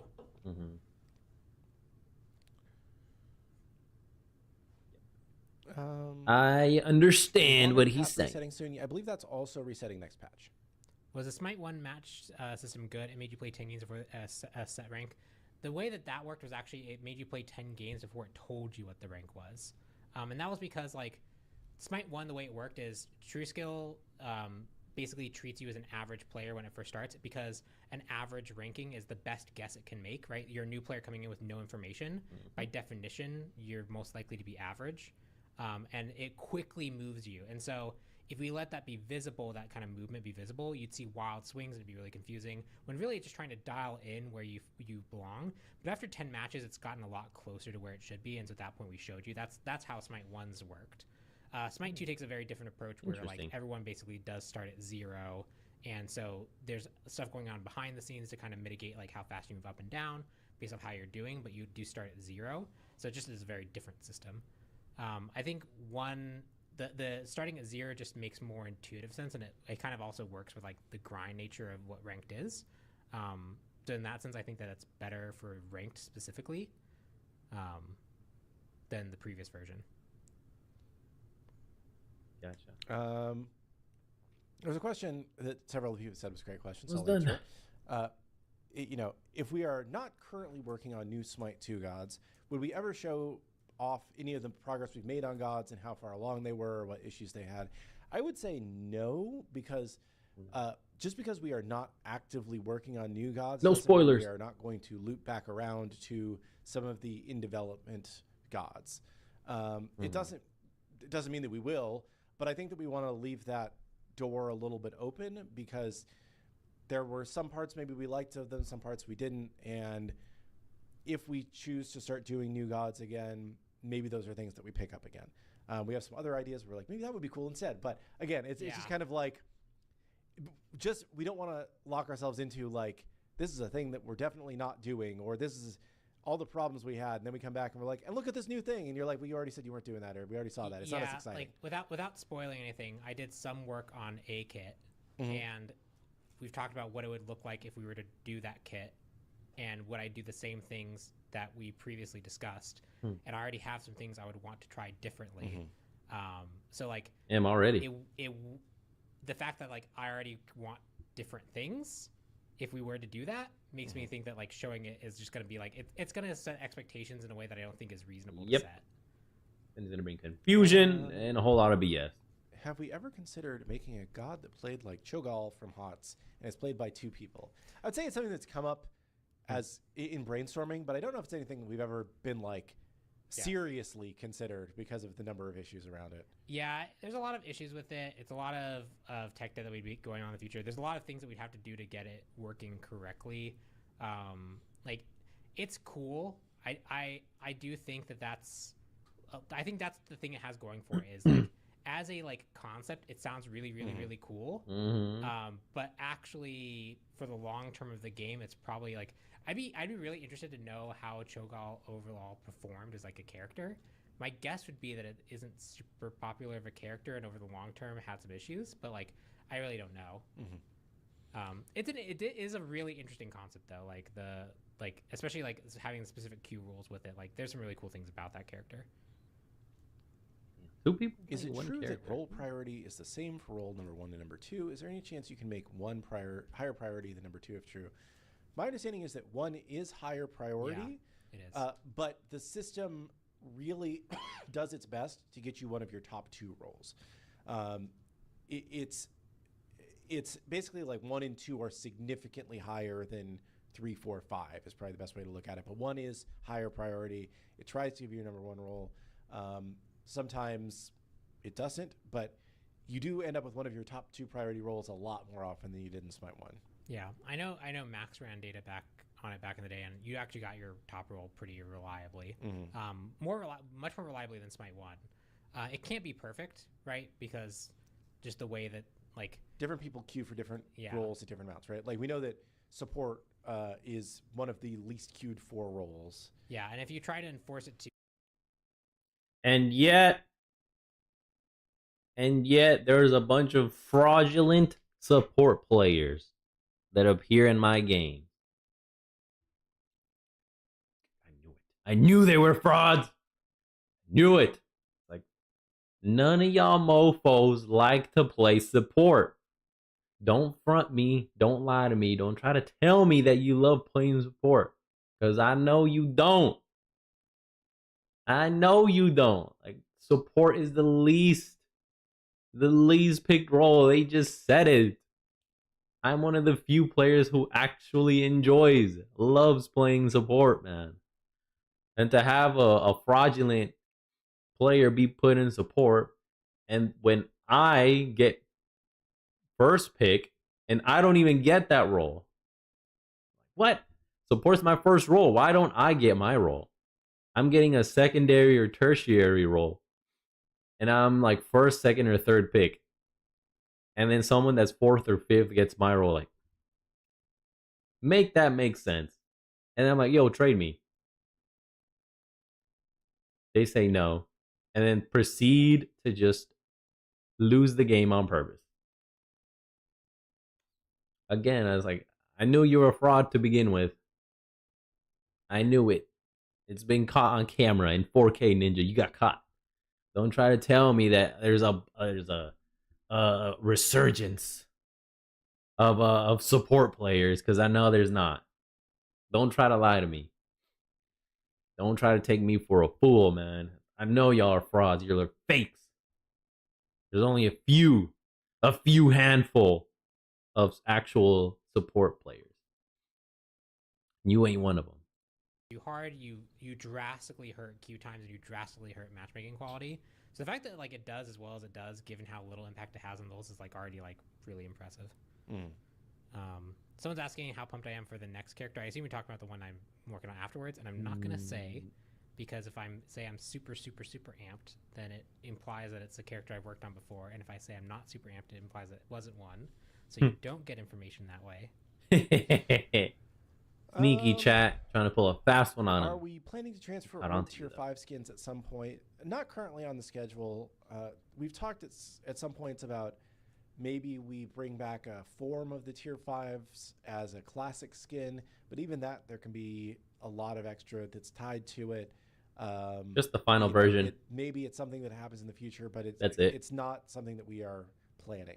Yep, just the final version, I would say, if they even decide to do that. It's 2 o'clock. It is 2 o'clock. Now it's time for one more question. One more question. Going easy on me today, chat. In my first day back from vacation, when I've been here for a few hours and still getting caught up on things. Come back on Wednesday, because Wednesday will be an awesome patch note show with a lot of stuff to go through. We've got Chiron. We've got a lot of other stuff. And you will learn more about the deal that might get me fired on Wednesday. Somebody in the chat asked me, Kilgoon, what is the deal that might get you fired? Oh, shoot. Yeah, I do remember. Yeah. Yeah. So, you'll learn more on Wednesday. So shoot. The deal that might get me fired. Tune in. I'm looking forward to this one. It's a good teaser. What's he going to say? What happened? Yeah. And then on Friday, we'll go through the full balance notes and all that. Yeah. We'll go over that. But I think that hopefully people will be like, this is a good deal, and it's something that we makes sense to us. So, or maybe Money Day and then some hightail afterwards on Monday. Cool. We have final questions, and then we'll get out of here. Yeah, trying to find like one that I think we haven't answered before in some degree. Yeah. I mean, I think there's one that's just it's worth saying is if Smite 1 ever goes offline, would you guys do the work to make it local? It's just so far off from the idea of Smite 1 shutting down. As long as there's people playing it, and it seems like it's going to have a long tail in front of it. So it just here's the thing. I was talking to someone the other day about a personal life thing. And they were trying to plan 10 years in the future. And my first thought was I have no idea where I'm going to be 6 months from now because things just move so fast all the time. Especially having a kid, has drastically changed my outlook on things, right? So planning for that far, I can't even begin to quantify what that looks like. That's where I go with that question. Yeah, we don't have any plans to turn off the Smite 1 servers. We're still that's cool. Smite 1 is still a lot of people playing it, still kicking, making money. Not a thing that is really on our to-do list here. Oh, someone said, "Bond, don't leave us." I'm talking more about for example, I didn't think I'd be working on matchmaking right now. Right? Yeah, it's a thing that I was enabled to do that and went down like a rabbit hole of doing those things, and that's like a very interesting thing that I did not think would be part of my job description at all, like that kind of stuff. Baba Beans will never die. For people that have not logged into Smite 1, we are eternally stuck on the Baba Yaga bean skin as the login screen because that was the last patch that we did for Smite. And we didn't require yes. That's what stops it. And we didn't know at the time that was going to be our last Smite 1 patch before we all got spirited away to work on Smite 2. So, yeah, unfortunate. I got to pick a question here. Will we add a Curio in Assault that is anti-heal and either of some percentage and also add Amanita Charm Pack? I would say probably not. I think that there is in my opinion, I'm not a designer. In my opinion, there is an argument that you could do kind of like a global anti-heal debuff in Assault, similar to other games have a similar thing in ARAM modes. And maybe then you could also re-enable some healing items like Amanita Charm.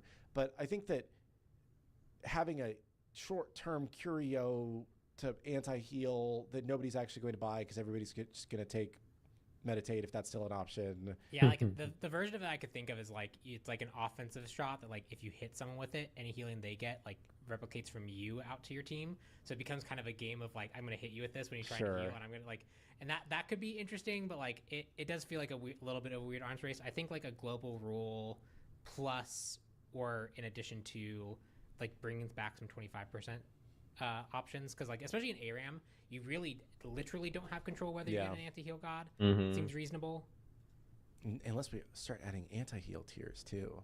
So if one team gets in, we've gone too far. Can of worms. Thank you so much for joining us today. We'll be back on Wednesday. Please tune in. We got a lot of good stuff to cover on Wednesday, and then we're just not going to stop. We're just going to keep putting out stuff every 2 weeks because that's what we do. Let's go. Have a great rest of the day, and we will see you on the battleground of the gods. Goodbye. Peach it. Nice. All right. It's Wednesday, my dudes. We're on the Wednesday show already. Let's go. Okay. Come on. Go.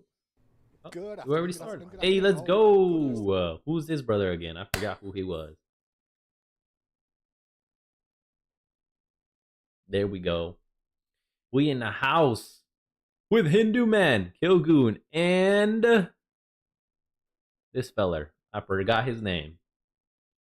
My apologies. No hate. The cameras are all over. I'm not playing hate. Boys, come on, get over. Zidane. this way. Yeah. See, look at the Zidane. Isaiah. No, not Isaiah. Zach. No, we're good. We're good. Good afternoon and welcome to another Titan Talk. It's Wednesday, and that means it is time to talk a little bit about Chiron. Yeah. And all the other exciting things coming as part of the next update. Kilgoon and, of course, Cap's going to be joining us. Caps. That's the brother's name. Caps, welcome. Oh, this one is called Chiron and a new saga. Interesting. More money spending potential there. Lead dev on Chiron and bringing him over too. And Kilgoon, a lot to go over today. Yeah, we have a lot. You can't see it because I'm not, we have a note card. I have a printed list of things that we're going to be talking about today. Printed out notes. So I didn't want to miss things. So everybody has a list. There is, like I said on Monday, this has turned into kind of a bigger patch. We are talking balance today. Balance, I think, is more on the normal side. We'll talk about balance on Friday. But there's just a lot of other stuff in this update. So excited to show it off. Hopefully people are excited to see it and see half horse, half amazing Chiron in game. Yeah. And here we go. Then we're happy to go straight in. Or do you want to give a bit of any update on Chiron at all before we go into it? We can go in game. That's fine. Okay. I guess. I know. I don't know how. I guess I'll just go over his kit first. We'll just go straight into that. Okay. Basic idea. Before I respond to too much, is Chiron? What is horse? Go again. Here we go. Here is the first look at Chiron. There he is, in all his glory. The homie Chiron. He got an update on his wardrobe. He looks different. Okay, we have his abilities. Ability art icons. Got a slight change. This used to be like like in a constellation form. And then the 3, I think it was him fully dashing, not just his legs. They got damage, charge, and damage. All right, cool. Anything new here we need to see around the map? Okay. Nope. Everything looks the same. Nothing on the mini map. Let me see. Potential spoilers? None. Nothing new. Okay, everything looks the same. Yeah, we gooch. All right, let's go. I think the first thing just to mention in terms of visuals, right? He has been given the Smite 2 makeover. Yeah. He's the horse bits in particular. Oh my gosh. Did y'all see that? The particle effects. They look way better. Oh my goodness. Smite 2 makeover. And I think this green aura thing he has is his passive right here. I think that's what the green glowing light represents or stands for. Over, he's Ooh. The horse. Oh my gosh, yo, that looks awesome. Oh, it's the Sagittarius constellation on his one. Oh, that's awesome. Bits in particular buffed up a little bit where we could to make him seem more like a horse, less like a pony, I guess. Yeah. Oh yeah, I suppose I can't just say horse bits. But yeah, he's I think he looks a little bit better than he did in Smite 1 in terms of proportions. And it's kind of subtle where you might not notice it unless you look at him side by side, but hopefully it looks great. He did get some model updates like in his legs specifically. We worked to make him a bit taller because in Smite 1 he's a lot smaller. He's a bit of like he's a bit pony size. Yeah. Less horsepower. Lil Sebastian. Shout out to Lil Sebastian, Parks and Rec. That's what he kind of reminded me of. Damn, he looked kind of tiny for a horse, man. Oh, yeah. It's a bit trickier than you'd think to change a lot of things moving into Smite 2. Like we've seen, I know we've seen threads that are like, hey, his armor is on the wrong arm, and it's when you look at it, it's like it's really hard when you're doing a port like this because we're trying to keep a lot of his animation and feel, and this model has a billion bones all over in places, and you can't just easily move those. That armor doesn't just easily move. Well, and also, we talked to our team about this, and when he was originally made for Smite 1, the reason why they put the armor on that arm was for the giddy up charge. Yeah, because he charges and he pushes his arm forward. It's not just for the visual, but because it's involved in so many animations. Ooh, the sound effects and then the particle effects on his basics. Updated. W. Hell yeah. I like it. It's a lot brighter too. Like the blue. Kind of looks cyany almost. That port is just moving it alone is so much. But we did a lot of model updates. He's got I mean, you can see a lot of them, but specifically he does look a lot bigger because we worked on making him bigger sized and getting that to work with our animations.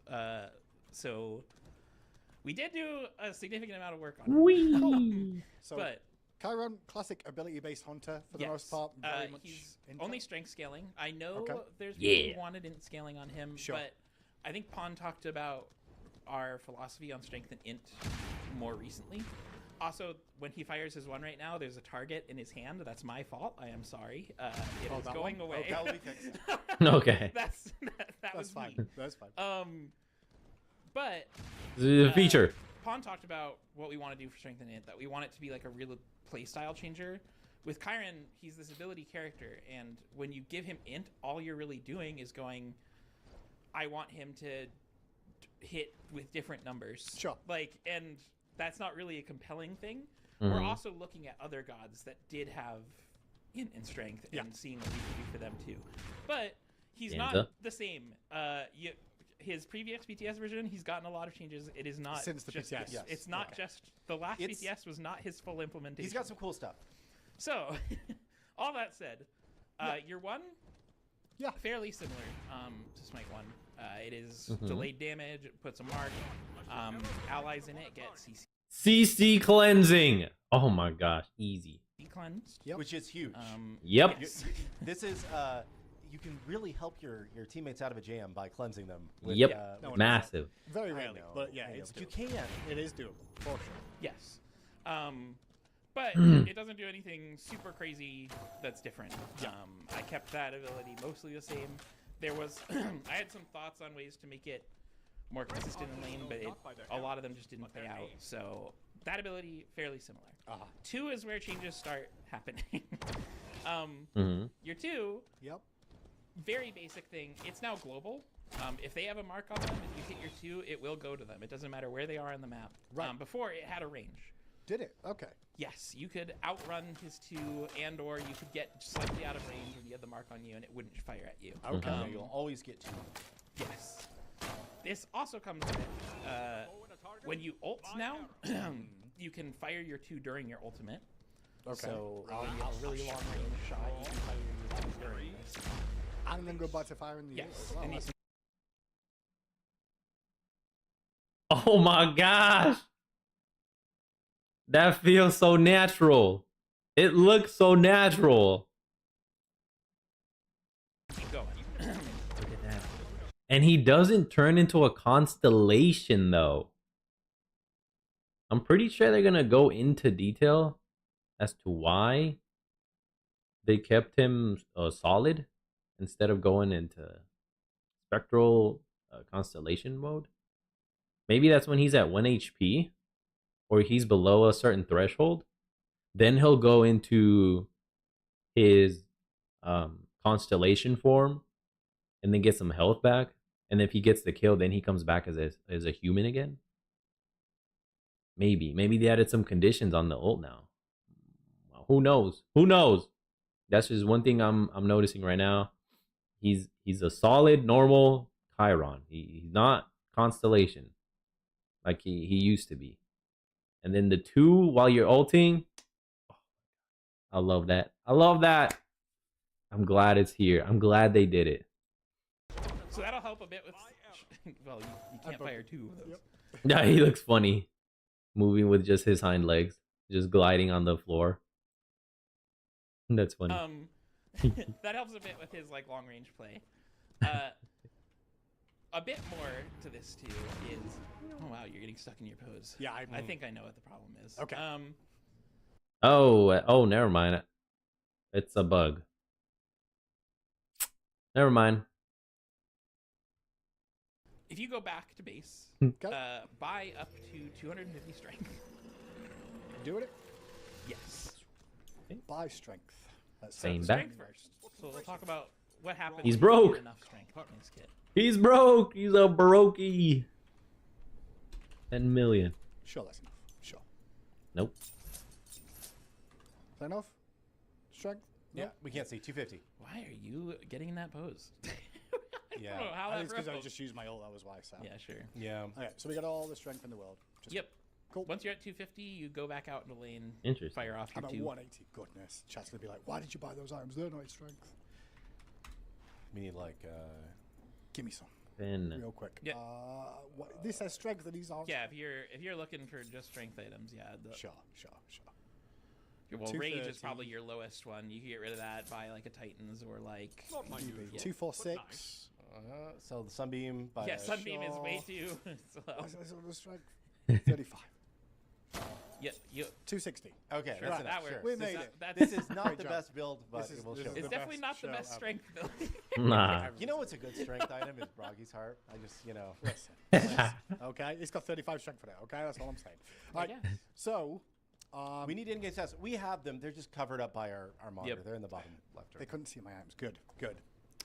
Oh, it like overrode your movement montages. That's what's happening. Okay, that's Stop very looking at Okay, the bug. we that will we've I'm got. sorry. The ult I worked pose bug. looking at and bugs. apologies for this. Bugged ult. Okay. Yeah. So fire your 2 at Yep, Odin sure. and Odin. You have a free fire now. What? You can fire a second shot. Oh, wait, what? But it's a targeted AoE. I didn't know about kind this. of. Okay. Yeah, it's kind of sick. What? Oh my gosh. A targeted 2 AoE? Ah! That's new. free fire now. What? You can fire. Sure. And you have a free fire now. What? You can fire a second shot. Oh, wait, what? But it's a targeted AoE. I don't know about. Oh my god. So now he has two AoE attacks abilities. Oh. I'm guessing that if you want access to that second AoE, like he said, you need 250 strength. Oh, okay. Interesting. Interesting. Let's see what else that does. Kind of. Okay. Yeah, it's kind of sick. So you can fire it, and that's an AoE. It'll hit multiple targets if you want. Oh, okay. And it's ground targeted. So I hit one person or two people, and then I can throw in. Yep. Ooh. So this is something that kind of evolves over the course of the game, right? Once you hit 250 strength, that's when you're going to get this refire. power spike. Yes, this happens as soon as you get to 250 strength on the threshold. It can happen if you have like temporary buffs. You'll still get it then. It's checking when you fire your 2. Okay. So when you fire your 2, if you have enough strength, you will get the refire. Awesome. Okay. Does that go over walls and things too? Yeah, it's kind of like a Vulcan mob. Yeah. Oh, but dude. It applies the same things as the 2 normally does, but it's in an AoE. It does the same damage, so it's essentially just a big refire shot. Yep. Okay. Can you cast that while you're ulting, or just the base 2? You can cast out while you're ulting, I believe. Okay. I think it's set that. You can. So I fixed him. Oh my gosh, you can do a bunch of different combos. Oh my. Yo, this is opening a whole new playstyle for him. I like it. Oh yeah, we're fixed. Hey, there we go. Hooray. nice. So- Yeah, it must be how you left the old. 2, auto. Yeah. Actually, I fired both at the same time. Yep. So you can do cool things with this. Interesting. Okay. He missed his third one, that's or he didn't have all. time if you to go back fire to off the basic, third shot. Sell all Back to your basic. items. Okay, cool. That's what I do when I'm losing my games. So here, Yep. buy a bunch of attack speed instead. Oh, here we go. Now we get to play this. So What? those. Yeah, get it 30%, like really high. that's You need not 2.5 attack speed for this. So it's 250, 2.5. Okay. It's got 30%. Do I need more gold? Also, What do I need? buy, yeah, give yourself some more golds. I would buy like How much attack speed do I need? you need 2.5. You should. Okay, I'm at 2.8. Close, yeah. I'm already at 2.8. All right, now we go back to lane. So getting 2 different playstyles here, whether you're going more strength or attack speed. So it doesn't have the int scaling, but instead you still get 2 different playstyles that are more tied to Yeah. strength. And yeah, I would say first we could just fire it and then. Okay, what am I firing? Sorry? You're 2 again. You 2, hit okay. Odin, fire your 2. Hey, you get 3 shots. Okay. Oh my gosh! Attack speed. So Then you're gonna have rapid fire machine. yeah, this changes. Oh, damn. Yeah, it goes to every. Oh my gosh! Dude, you're gonna be wrecking! Attack speed Chiron? That's new. That was never a thing. Never. It was just straight up ability damage. Boom. That was it. You got 1, 2, 3, 4, depending on if you use your 3 or not as a aggression or not. You have 3 abilities to kill your enemy. Kill them, and then your basics, right?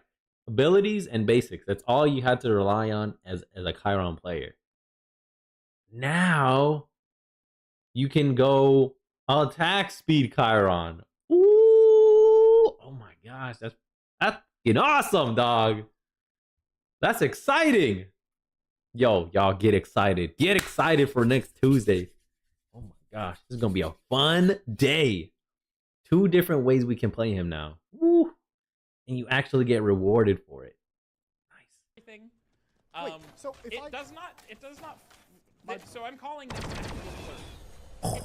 That makes sense. My brain, real quick, I can't get all this strength and attack speed in the same game. You can.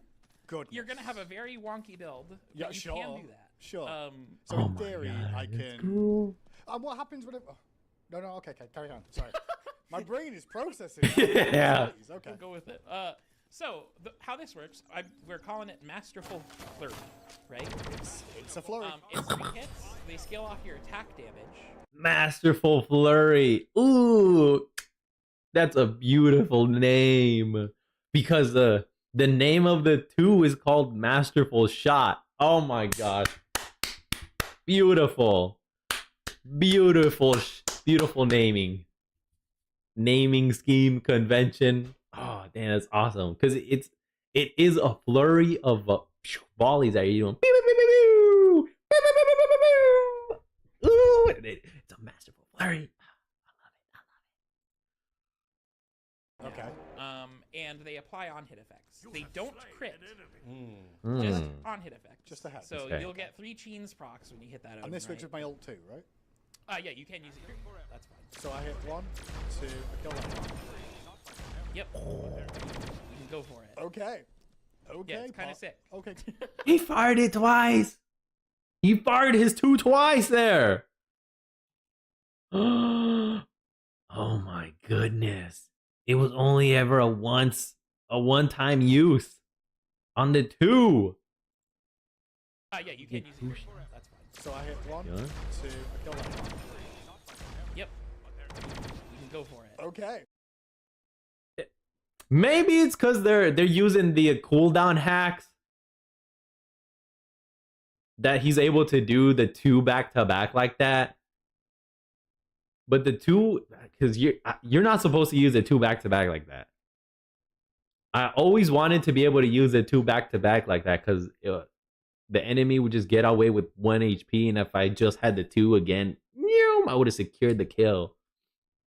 What we just saw though, ulted, he applied the marksman mark, used the 2, bam, ulted with his last shot, applied it, reapplied the marksman mark, the target locator for the 2 to go to, and he used the 2 again. If we're able to do that for real in game, oh my gosh, it's gonna change everything. I think Chiron's gonna be up there. He might be like the #1 ADC. I mean, of course, he's already gonna get banned in ranked, so there ain't no sense in playing him in ranked, right? He's just gonna get banned, so we'll have to see how he performs in the other modes. And then as time progresses, look at his ranked performance. Oh my gosh. I'd love to be able to do that too twice by the ult application, or even the 1, or a basic 2, basic, and then 2 again. Crazy.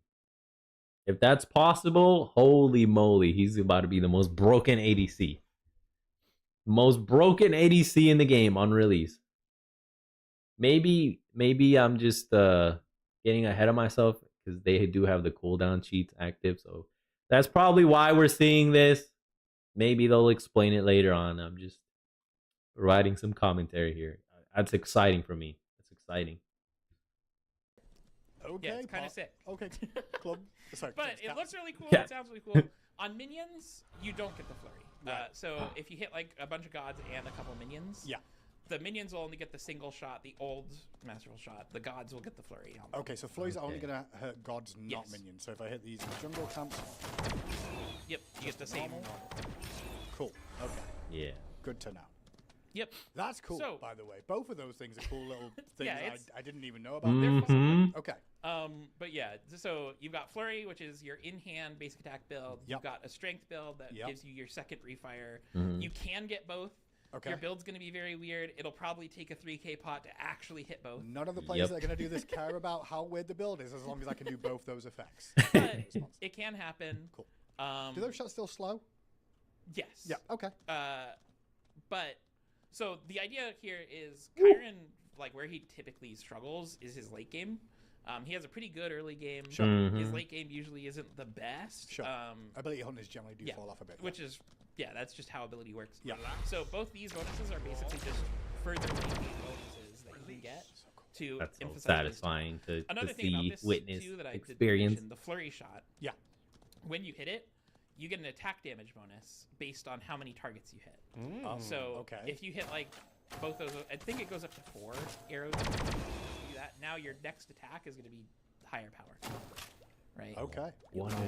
So this also works as like an enhanced stim. Yeah. Damn. Okay. This is a. He becomes more of an auto attack hunter if he goes attack speed. If he's going strength, we're going heavier into the ability hunter. Yeah. I am playstyle, shocked higher that would happen either way. Yes. Yeah. It's just to emphasize, hey, these are your playstyles. Masterful Shot is kind of like the coolest part of Chiron's kit, I think, for most people that play him. That's kind of what they like doing. Mm-hmm. So this is just a way to kind of emphasize that. Lean into it some more. Lean into it. And Hell we yeah. really shown off the 3 or the 4 officially yet. So the Yes. 3 real quick. Obviously, three- still shoot. Yeah, the 3's mostly the same. I did add a +1 here. Giddy So up. If you're riding forward, you can fire in any direction now. Wow. So Okay. yeah, if you fire forward, you can fire to your side. Yes. That's interesting. Yes. Yes.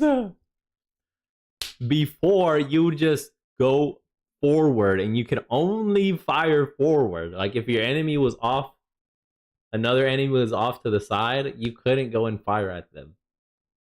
Now you can. Yes, so many quality of life improvements for our boy Chiron, man. I love it. I love it. Drive by. Freak. Okay. Oh. Yeah, I think the animation's a little strange. If you hold W, is it still doing that? I'm holding W as I do that, yeah. Okay. Nice. Attack speed. You have a lot of attack speed. So Okay. Damn, you can do a drive-by. Drive-by Chiron. Yeah. Oh, shit. Let's go. Let's A go. little bit weird, but we'll Sure. fix it. But yeah, basically, when you're using your 3, you can fire any direction now. Before, it was limited to directly in front of Chiron. Yep. As he's running, so you can actually aim your shots now. Yeah. Yes. That's cool. Yes. Okay. But otherwise, More it's really control. similar. More chances to miss. You gotta be mechanically sound. Damn. Which, yo, I'm probably gonna struggle the most with attack speed Chiron. Yeah, y'all know I'm mechanically challenged. So at least when it comes to hitting auto attack, that's it. That's it. I want to try both though. I want to see how bad I'm actually gonna be with that auto attack one. Charge when you connect to somebody, you'll knock them back. Yep. It's not doing anything crazy big. Yeah, that's a good strat. Whenever someone gets too close to you in the laning phase, an enemy, or if they use their leap or their escape, and they want to box you, just get them close to the tower line, and use your 3. Boom. Send them right into the tower line. Boom, and you have the 3rd man, the tower, aiding you in that fight. Free strat right there. Free game for you guys. Sure, but you can still fire in a sort of different direction. And you can still fire your 2 during it, which is also a Smite 1 thing. Oh, okay. Sure. You have a mark and you're charging. Nice. Okay. Nice. Last of all is the ultimate. Obviously, we've kind of yeah. shown a case of the ult just to do Yes. the 2 and the 1 a little bit, but exactly what's going on with the ult here? The ult 3 shots. The ult in non-aspect is essentially the same ability. Okay. I haven't done too much to it. There's been a bit of balance, but that's about it. One, the ult feels good. I think people really like it. It already plays with Masterful Shot. The only real +1 to it is that you can fire Masterful Shot during it. Yeah, which I think is couldn't really do useful. before. You couldn't die while you're doing your ult. If you kill an opposing god, then Yes. you are saved, which is you revive again. Okay. Yeah, same, Yeah. same That's way an that it old worked in Smite Smite 1, but just for people that haven't seen this god Sorry, before. I should have. I don't know why I didn't It's explain it, but yeah, the way his 4 works in Smite 1, it's 3 long range shots. They do high damage, mark anybody they pass through, Yep. and it prevents you from dying while you're in that state. Yeah. If you kill somebody and you would have died, you then heal. Yeah. Okay. And then, did we change anything on the passive, or what does the passive do? Because we didn't talk about the passive yet. Yep. Yeah, the passive. So the passive. Herbal medicine. Here we go. Gain a charge every 12 seconds. Each time you use an ability, consume a charge to throw a poultice to an injured ally, applying a heal over time. Healed allies also gain strength and intelligence for a duration. That's new. poultices. Prioritize the ally with the lowest health in range. All right, yep, that's the same. So they only added this new one right here, the strength and intelligence buff. But yeah, you get to heal, just drive-by heal or drive-by the enemies as a Chiron. Passes out healing whenever you fire an ability, Yeah. as long as you're near an ally that has lost some health or you have lost some health. Yep. It also gives a buff of strength and intelligence while it's on them, and new. it's a heal over time. So I guess you could.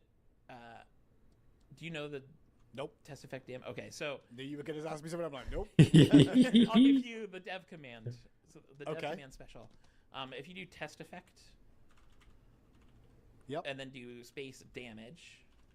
Yep. Space 1 and then space like 1,000. All right. Okay. Now you can fire an ability. Hiya. Hey, you've got a heal over time. I've got a heal coming up. Yep, It increases your. Was that 4 seconds? No, it gives you strength and intelligence. 5 seconds. Oh my gosh. We 5 did do seconds. a little +1 here. When you apply that heal to the same target, it extends the hot. All right, you guys, you're about to watch 180 seconds of ads. Don't forget you can use your 5 Prime sub seconds? to skip through them.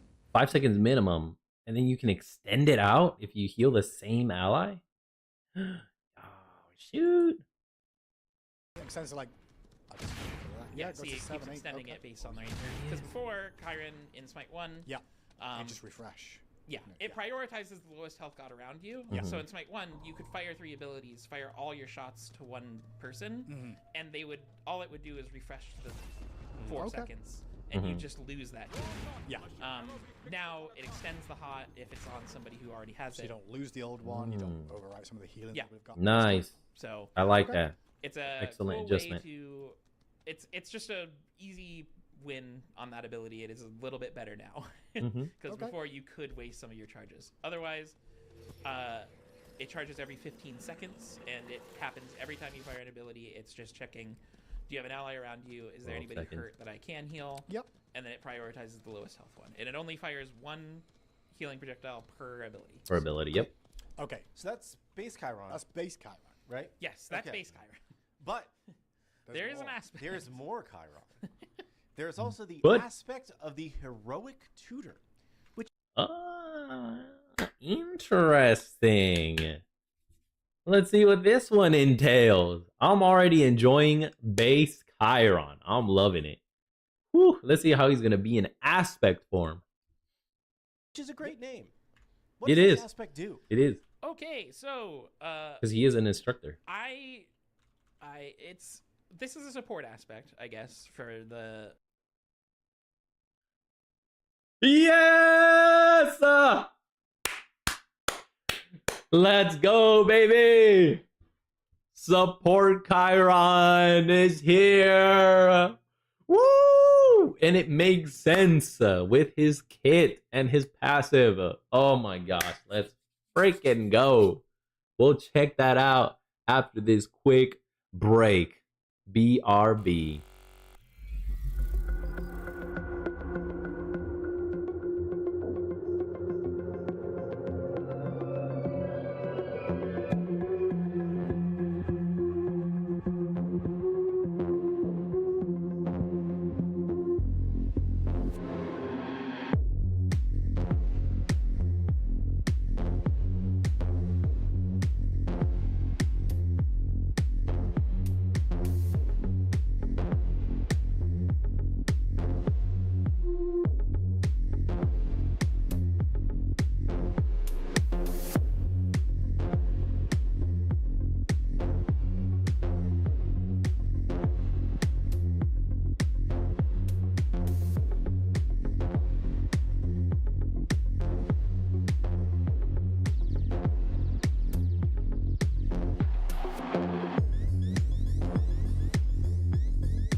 We back.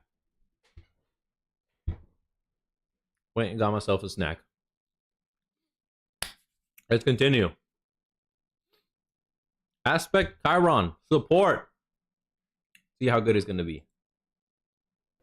For people that are wondering, I wanted to do something pretty inspired by his lore, but also kind of unique for Smite. I don't think we've ever done anything quite like what his role is going to be. Yeah. The support aspect, like, we asked people, like, what should Chiron aspect be? Yeah. And his lore is that he is this trainer. Yeah. He is this tutor, right? He teaches people. Like, everybody was like, if you don't do a support aspect for this god, even though you've done some support aspects recently, like, it just would feel wrong. So we went the support aspect angle. Yeah. And what I wanted to do here is... Good job, internet. Good job. I'll applaud you. I'll applaud you, chat.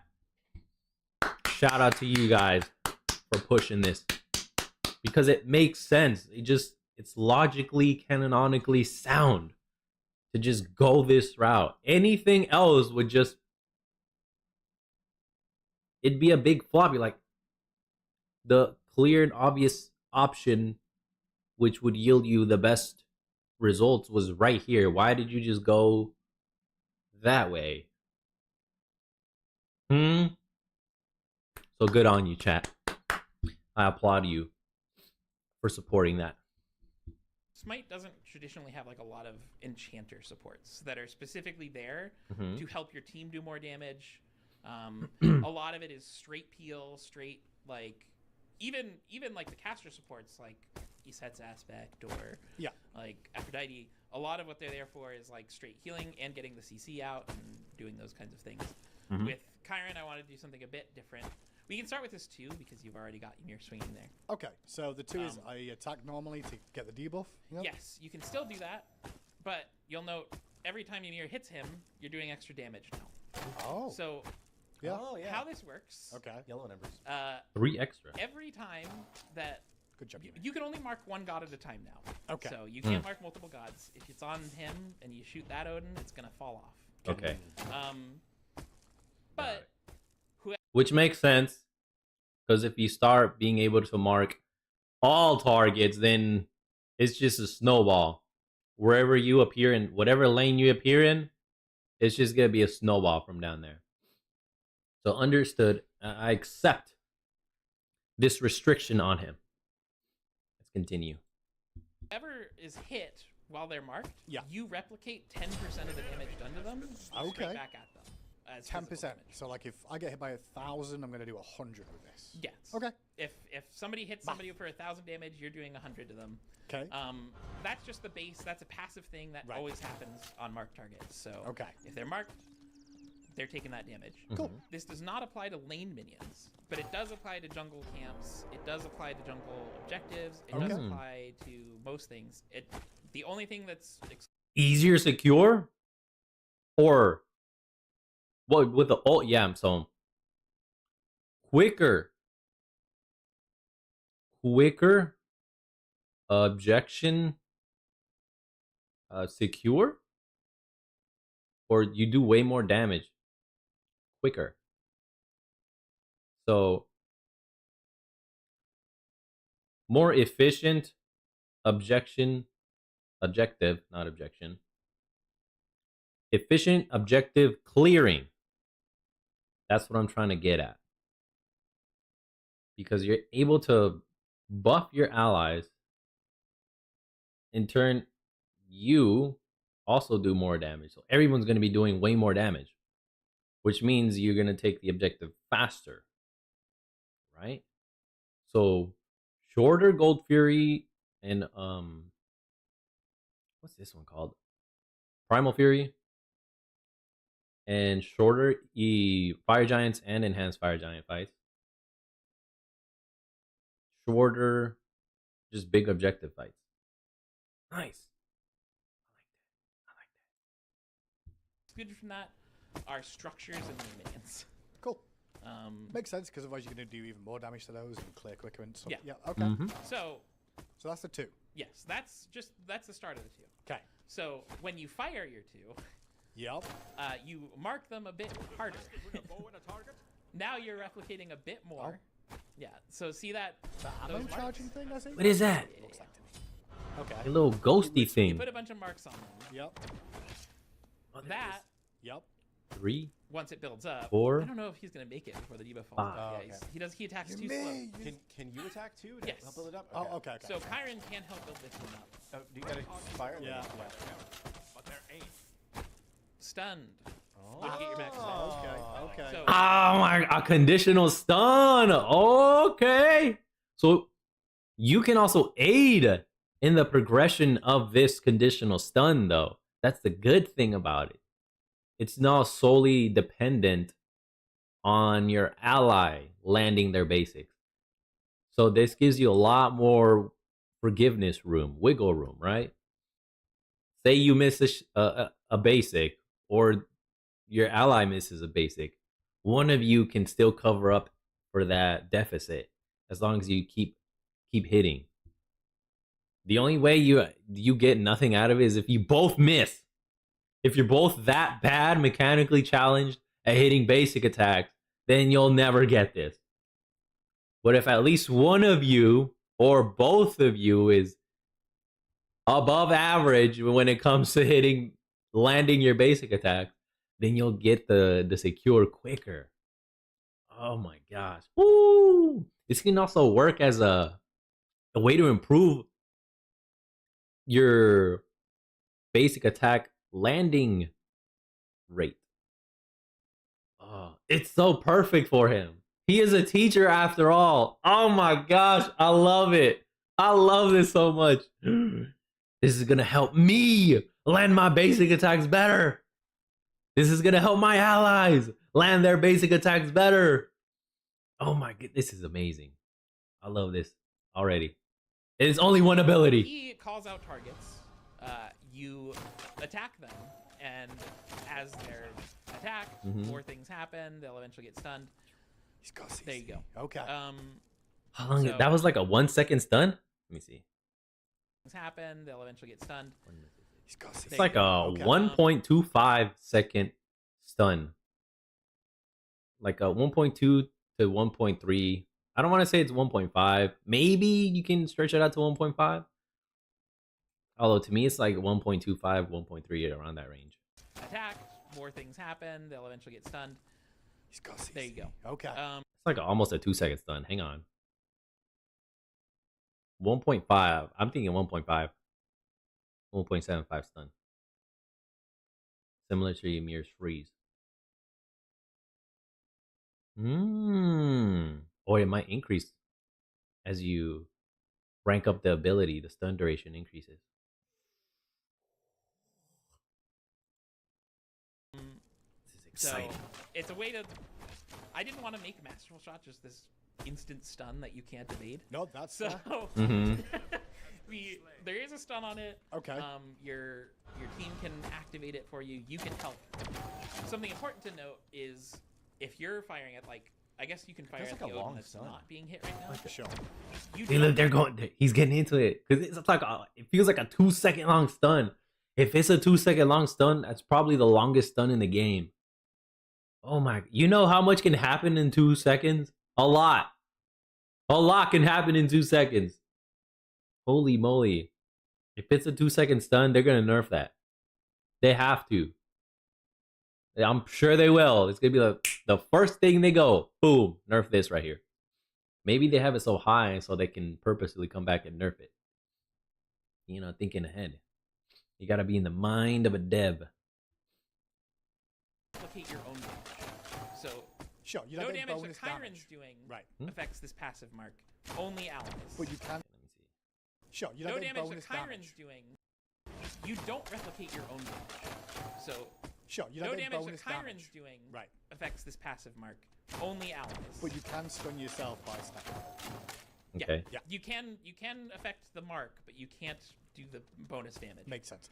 Does it only apply from friendly gods or your autos, or can your abilities help as well? You mean the mark? Yeah, the Yeah. stats. So if that I can want- be anything. Okay, your cool. one will build up the stacks. Your autos will. Allies' abilities and autos will. It's only once per ability. Okay. So if it's like an Anubis, they won't instantly stun you. Yeah. Is Nami 2 stacks if I hit both ways? What's that?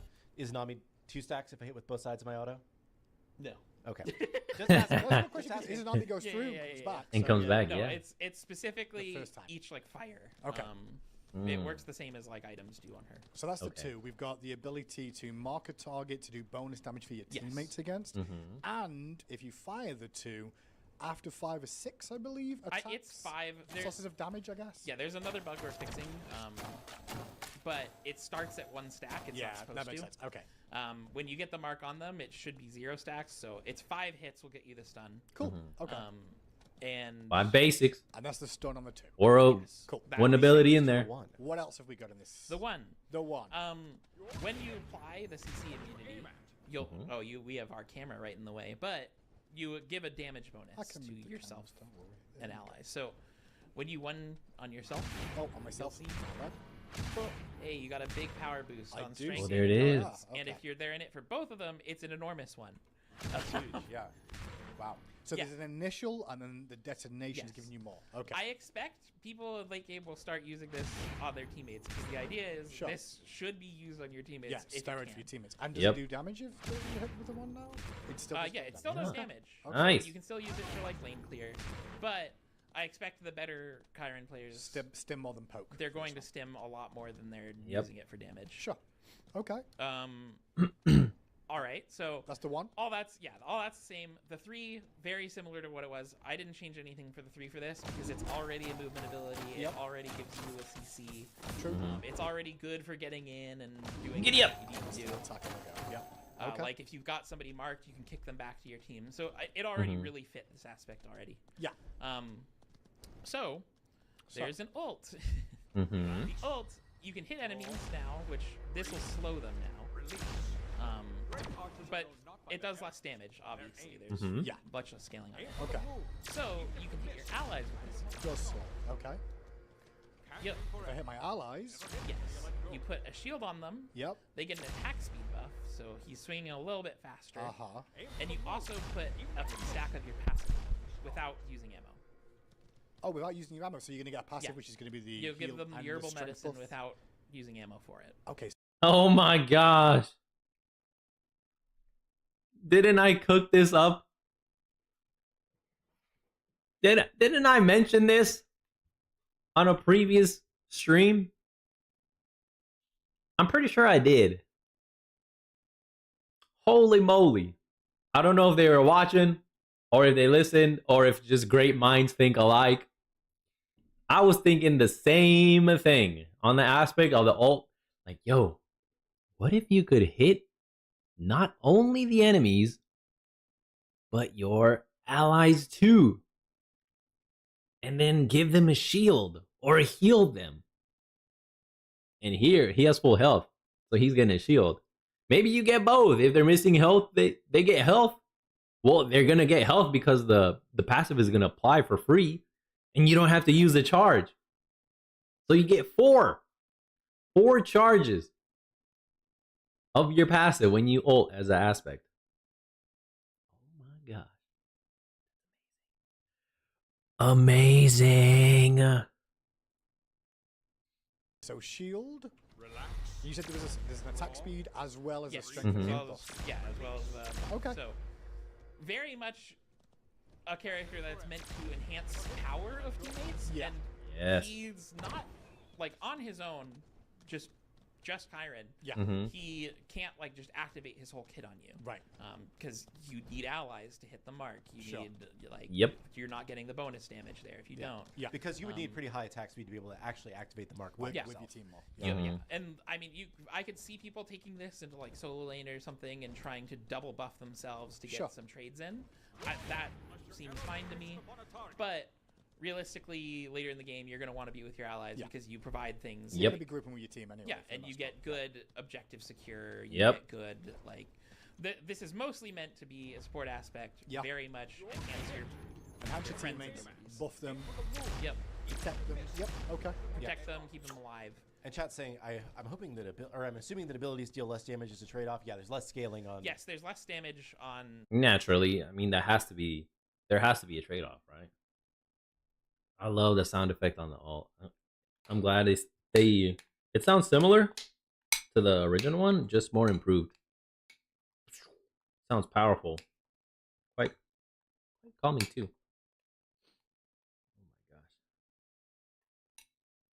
The aspect compared to regular Chiron, but Gotcha. He is very much a very, very large buffer.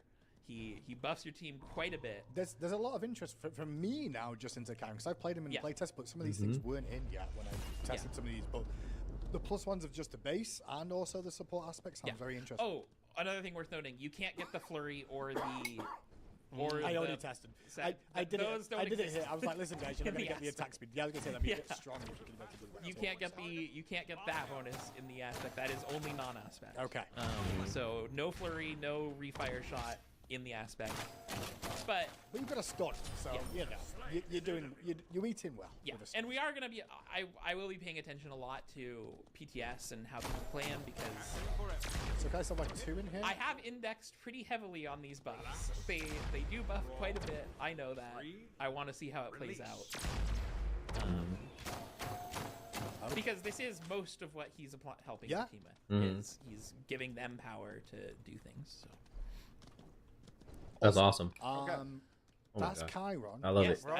It's already almost 1:30. Yeah, I'm sorry. There's a lot to talk about. My bad. So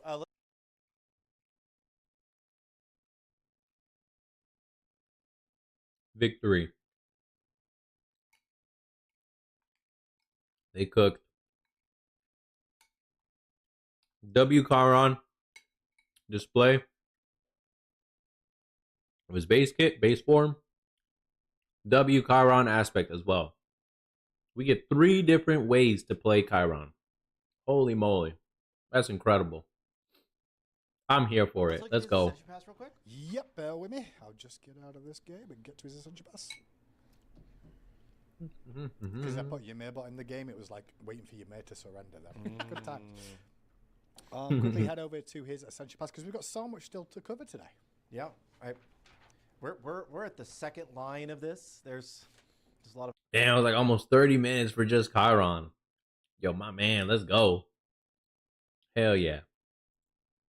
Well, some of the lines are quick, but we'll work through it all. Yep. Okay, go to God, go to Chiron. Not all of it's as long as Chiron was. Yep. My bad.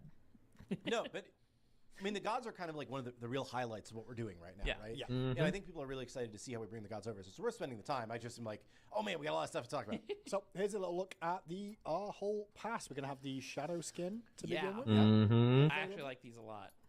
Sorry, I should give it a quick 12 here just to see the shadow skin. Yeah. Lovely, lovely. You can get this unlocked for free if you have the Ultimate Edition of the Founders Pack.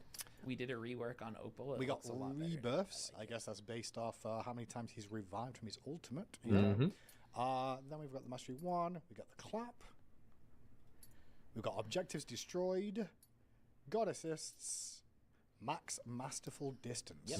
The distance of your best masterful shot. Then we've got the Onyx version, which looks very clean. Classic. Nice. He's a black stallion. Yo, let's go. He got a new a hairdo too. Went from silvery to black. He's younger.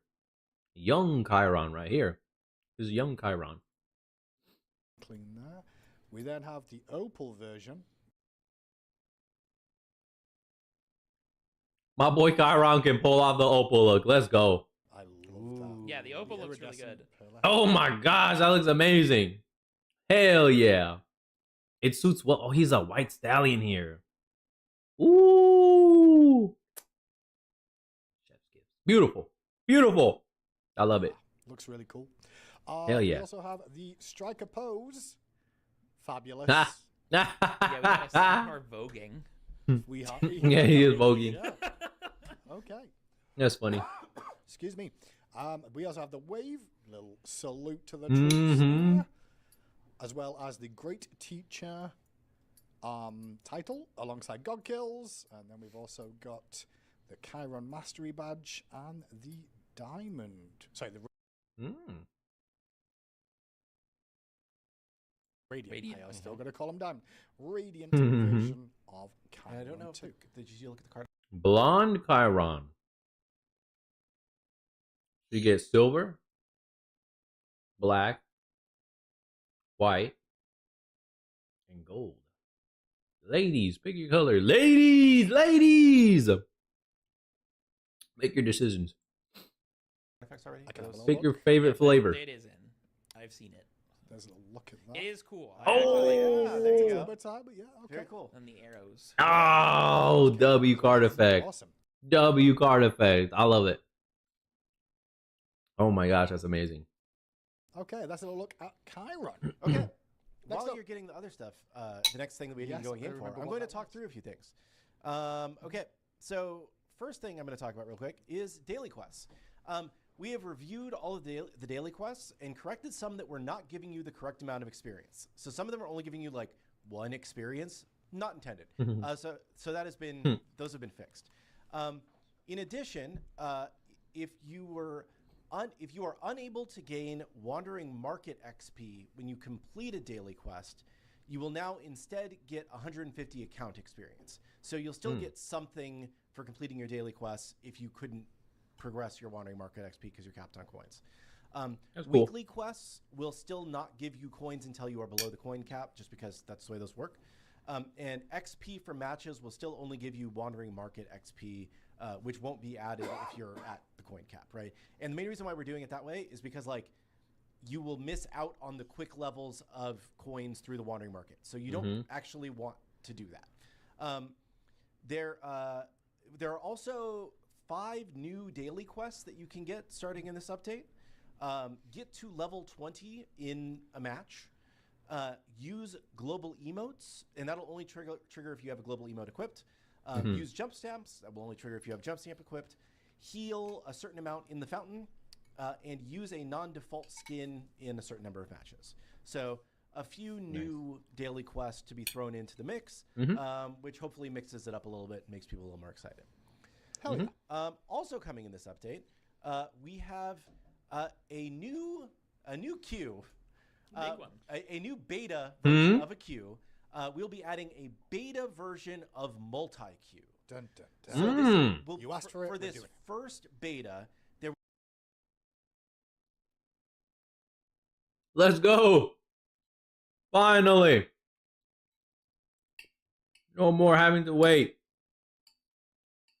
for just one game mode queue. Queue up your favorite modes, and whichever one is ready, boom, let's go. Let's run it. We just want to get some games in. We want to enjoy the game. I'm glad they listened, and now it's here. A beta version, though. So there will be some issues. Fair warned. Expect that, everybody. Don't be thinking and wanting it. Oh, this is buggy. Oh, this sucks. It's beta. All right. Expect there to be issues. Just be reasonable and provide constructive criticism. Boom. Let's go. He's like, will be a single tile that you can click on that will queue you for casual conquest, joust, and arena at once. This is mainly because we need to make sure that our multi-queue tech is working before we build it out to allow you to do your pick of multi-queue. okay. And we just need to run it through as a test. But we're really excited we were able to get the tech in. This is a really good step towards more customizable multi-queue. And we're also hopeful that we will be able to use multi-queue in some of the really low-pop regions to lead to a more consistent match experience for people. So we're really excited. Knocking off a lot of birds with one stone here. Now, there's also, and somebody says Assault not in the multi-queue. Yeah, we just, for this test, we thought it was better to keep it to those 3 matches. Assault kind of has a more dedicated player base that really just likes Assault. So we were like, let's stick it with the 3 most general modes, and we'll run that as a test. Got it. Now, why might you want a multi-queue? Because Ranked is 6 minutes long. Ranked queue times are way too long, man. Sometimes even in arena and assault. Holy moly, golly. I just want to get a game in. Let's go. Joust has gotten a makeover. We have Really? Finally, not finally, it takes a while. We have reworked the lighting and a lot more in the Joust map. And it looks pretty sick. Ooh. Oh my gosh. That sky? I feel like I'm outside on a beautiful, warm spring day. Some wind blowing, sun shining, but we got clouds, so that's fine. And we got the breeze blowing, like, keep you cool. It looks so realistic. It looks beautiful. It looks like outside. Like you can see that out in nature. Holy moly, that looks incredible. Okay, I'm hoping this is the right map too, because I believe so. Yeah, you're on the right map. Yes. Cool. So, Oh, a new dragon. That's new. I don't remember seeing that ever. Let me get my list here. So we have done a full. Oh, it's like an Arthurian one. A whole brand new map. Lighting revamp for the Joust map. There he is. There's King Arthur. Mordred's gonna be somewhere here, or Morgan Le Fay. They have to have him. Merlin's gonna be somewhere here too. We're gonna see his statue. All the Arthurian characters. Oh, is this King Arthur as a tower? I just saw that right here. I noticed it. Oh my gosh, it's crazy. There are newly shadowed jungle areas. If you step into the jungle, you will see. Ooh, it's got a little more of a foggy. shadowy thing going on here. Okay. You'll also see there's more detailed materials and texture updates kind of across the map. So the whole map. It's a little. It's not the whole pathway right here that's all covered up in bush. It's just a little area right here. I like that. Map should look better. Cool. Look at that little There well is thing. a dynamic sky that There he is. There's Merlin right there. changes based on your position in the map. So okay, Closer to chaos base, you'll see it more. Yeah, you can see the lighting is gonna. Oh my! Yeah, so there it is. Changes to give you more of a feel, and you see. I think there was like some lightning or something. Yeah, look at this. That's awesome! Oh my! A red sun! Oh my gosh! That's incredible! Dynamic environmental lighting. Woo! Oh, -1 right there. What's that about? Some boogie stuff. So you can see just by the moon or the sun. I get it. That's a very chill. There is subtle mood fog in the jungle spaces, which we already kind of saw. That is disabled on low settings, so don't worry about it killing your frame rate. There's also wet ground on the chaos side, which is similarly disabled on low because it is a performance hit for super low. Okay. And there are ambient creatures to help bring the map to life, as well disabled on low. So awesome. Hopefully this feels really awesome and good to people and feels like a step up. I think He's about to die to the tank. Did our overhaul on Conquest. We felt like we could do a lot to make Joust better, and hopefully you can see and feel. I think that's Mordred right there. Yeah, that's Mordred. He got his dual swords. Where's Morgan Le Fay? It and you're like, oh my gosh, this game looks so great. Continue the improvements, which we said we were going to be doing. There she is. There she is. I told y'all. Just pick fun. Yep. Yeah. So found you, MILF. Oh yeah. So MILF versus Merlin, the two arcane wielders, and then the two sword wielders, King Arthur versus Mordred. Oh shit, let's go. For killing this, I think it looks really good. And, amazing. And here are the crystal shards from MILF's area, or from her powers. Like really the textures look so good, especially the ground textures. And that's her dragon too. Oh my did a gosh, lot of work that's amazing. Yeah, if you play Joust a lot, you'll notice it like immediately. Yeah, there's just a lot more like depth. I love the skyline. The skyline is crazy. Just the change. Yeah, isn't it nice? I think that like one of the things that that like we were able to achieve on this was like adding detail in a way that isn't super distracting from the game, which is very difficult to do. Definitely. Beautiful. Because we ran into this issue with, our initial vision of Smite 2. It was like detailed in a way that was hard to read the game, but this is like it adds. Oh, that's hard. Adds detail, but it was like detailed in a way that was hard to read the game, but this is. Oh my gosh, Milf's dragon right there, fearsome. That looks amazing. Woo! Oh, and it's him right here. I think that's Mordred on the enemy tower or the Chaos Tower side as a tower. Like King Arthur is a tower here. That's freaking cool, man. Like it adds detail, but it still feels like you can play the game. And I like the torches. Yep. So cool. Okay. Awesome. W. That's the new Joust map, which looks great. Fantastic. Job well done, gentlemen. Praise earned and deserved. Additionally, I'm looking at my list here. There were a couple trees that were just like floating off the ground in Conquest. Those have been fixed. I just loving that in here. It's a minor thing, but they will no longer be 2 floating trees. Thank you for whoever submitted those screenshots. We are also going to be doing. I lumped this in this section when it's not part of multi-queue, but still is interesting. We are going to be doing the ranked reset in this update. Tuesday. I have exactly how the ranked reset is going to work. Okay. The TLDR is that there is going to be a harder SR reset than normal. The variance will be raising so people can move more. And we are looking at the SR gain loss formula, and there may be some adjustments, but I'm not ready to share those yet. So what we're going to do is we're going to look at the top SR player, or right about the top, and squish them down to be 3,000 SR. So if you were the #1 player in the world, you will be at 3,000 SR. That's where I'm at.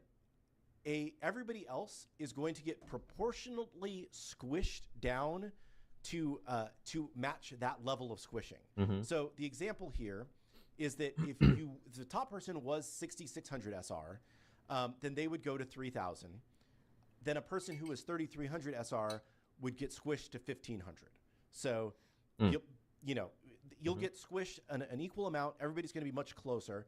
And then on the back end, we are going to be raising your variance, so you will be able to climb, fall a little bit more quickly to get to your true skill level. And as I said, we are looking at gain loss for the next split, how fast people can move up and down, but we are locking that in. You will also be getting the ranked frames updated to reflect your highest rank achieved over the course of the last year. Correct. So that should be exciting for people. Ranked reset. So we have added a new report option for not playing assigned role. This was something that was not in Smite 2 previously, but we are seeing more and more community concern about people requesting it, not playing their assigned role and thinking that it was okay because we didn't have a specific report option for it. We are adding it as a specific report option, which will help our team sort through those kinds of. For context, we're still going to have to manually go through those because you believe that solo lane mage isn't viable, so it's not playing the assigned role. If they have gone for a solo lane-esque build or something like that, or a support build, I guess, in the support lane, then we potentially will take action against them. So that's available. Got it. Are you in the home screen? Wait, what beach are we talking about? Could you go to the God abilities? I'm already on it. Okay, sweet. I was prepared for that. Okay, great. Thank you. Hey, let's go. So we have updated the God ability screen. Can you hide us for a second? Yep. So if you click on the aspect. So I'm on the second ability just for help here, but if you actually now hit your God aspect, you will see. It now updates the ability text here. And our prayers were heard. Our prayers were answered. Thank you. Thank you. Finally. Finally. We get to see what the fucking aspect does in terms of seeing the different descriptions on the abilities that get changed for the aspect. Finally. Are there numbers attached to this? That's my next question. Like down here or up here to the right. Please tell me there's numbers. I'd love to see the numbers. If not, I'll keep waiting. It'll get here eventually. I believe it also updates the more details section here. So if you toggle details, Yeah. And then if you click the So you can see.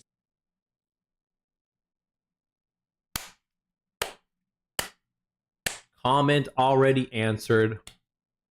Prayer heard. Prayer answered. Thank you guys. I love this. I love it.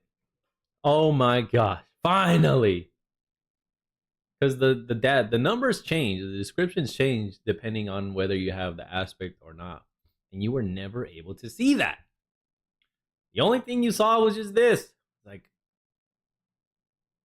can I get some numbers here? Like, I want to see how it looks like. And the description too is just, it never changed, man.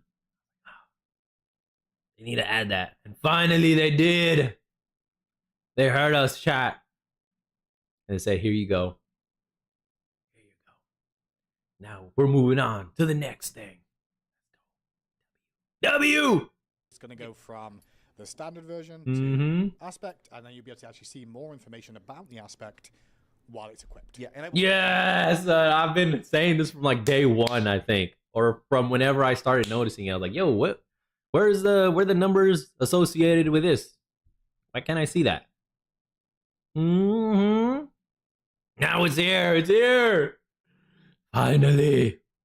Well, note for PTS, this will not work for Chiron because Chiron does not have his descriptions in for this screen yet, which is probably the one you want to see the most for PTS. I get it. Yeah, I'm sorry. But this should make it a lot easier for you to understand as you're clicking through and learning the game what the heck these aspects do. Yes. Does this work in game? It already worked in game. If you had the aspect, your tooltips were already updated. Yes. So.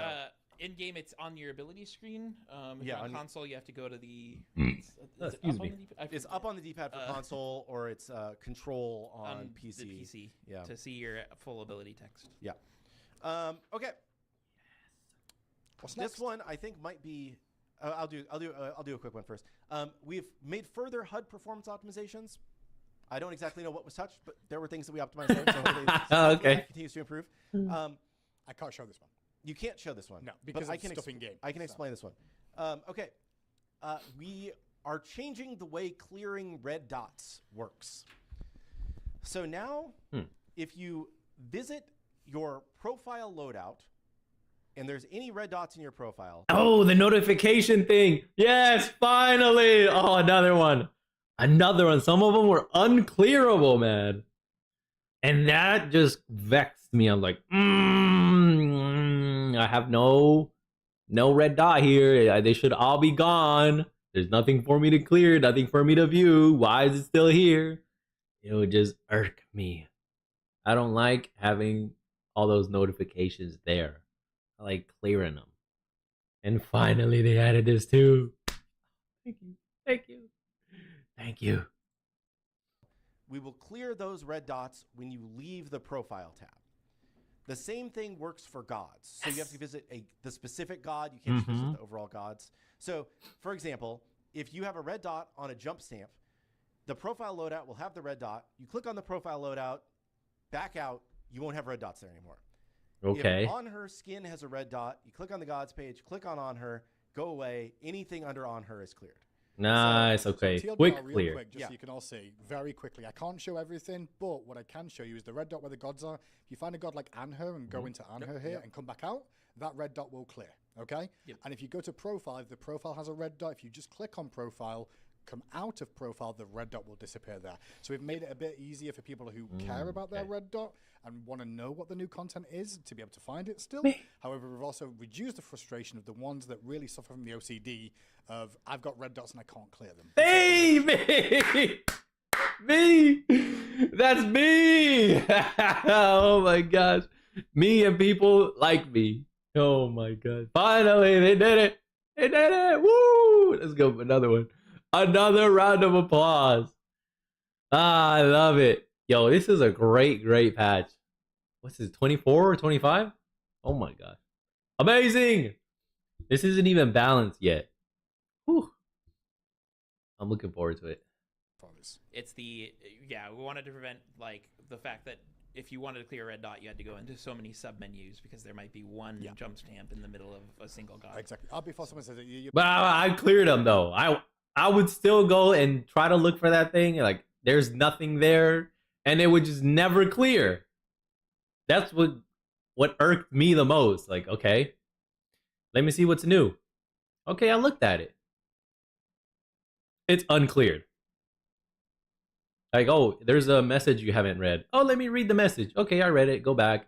Hey, you still have that message unread. No, I read that ish. Why is it unread? That's what got me upset or frustrated. I was like, ugh. Now it's resolved. Thank you. May pinned is just me pinning your May. There's nothing I'm trying to hide there, just to be clear, because someone in chat is already like, hey, you pinned your May. Does that mean there's somebody hidden behind it? Like, It's always like assuming that we are nefarious when really we were once upon a time, but They're these looking days for the not leaks, so much. man. They're always after leaks. Okay. They And want now intel, on to, leaks. the grand finale of cosmetics. So this is the thing that I alluded to a while back that I have been arguing for a deal that may get me fired. And here it is. Partly exaggerating, but I had to convince a lot of people that this was a good idea of a thing that we should test. Okay. So we are introducing a new event called Reign of the Archfiend. This new event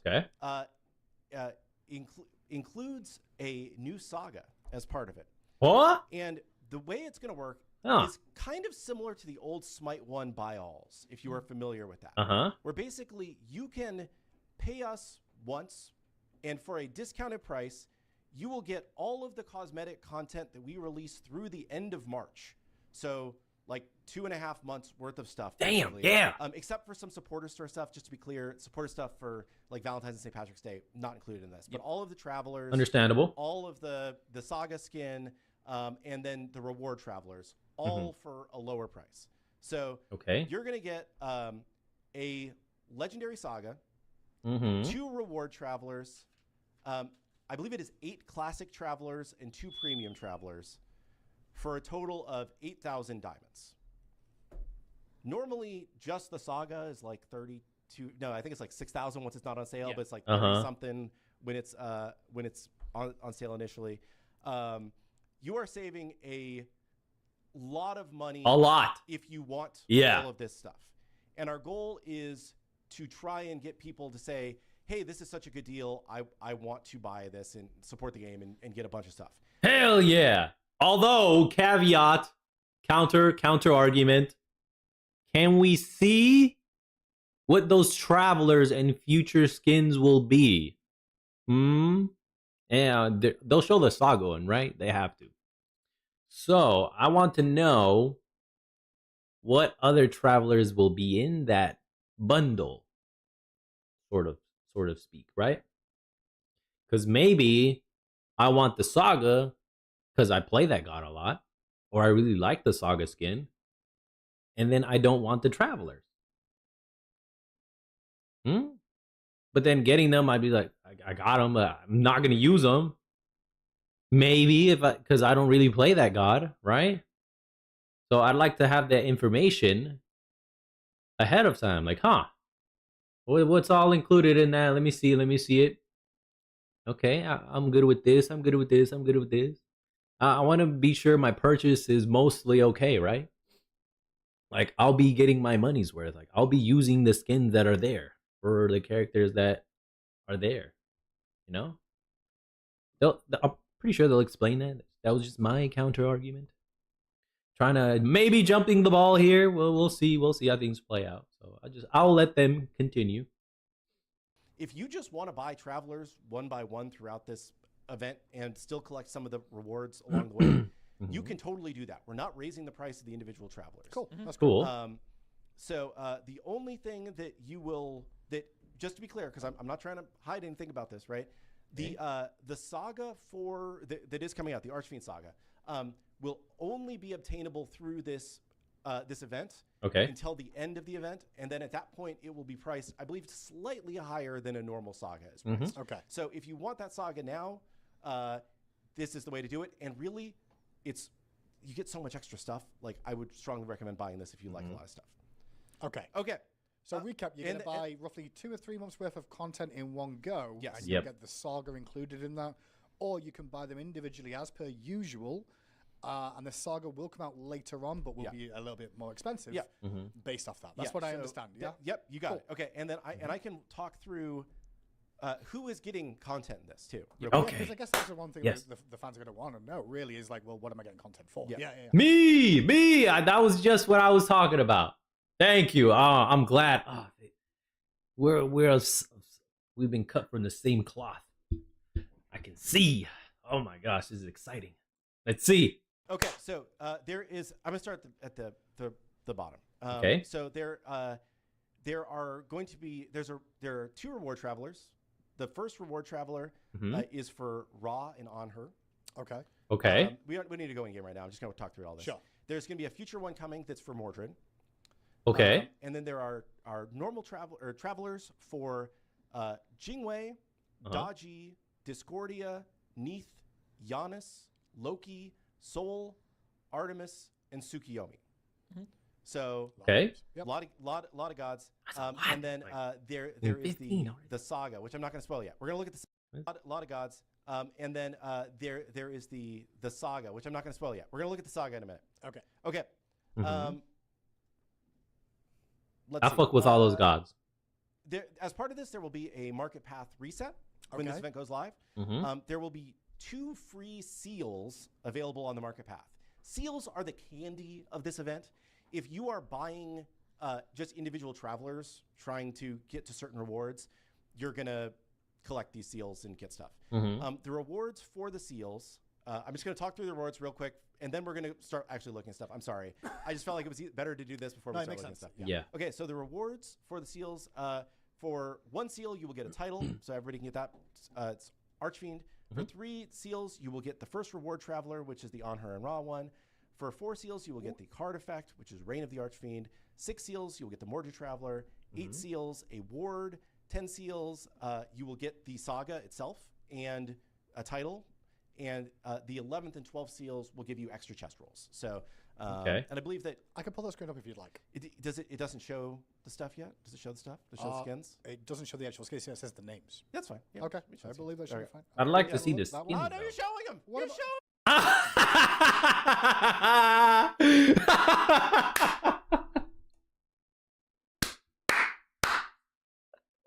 He's like, dog, you ruined it.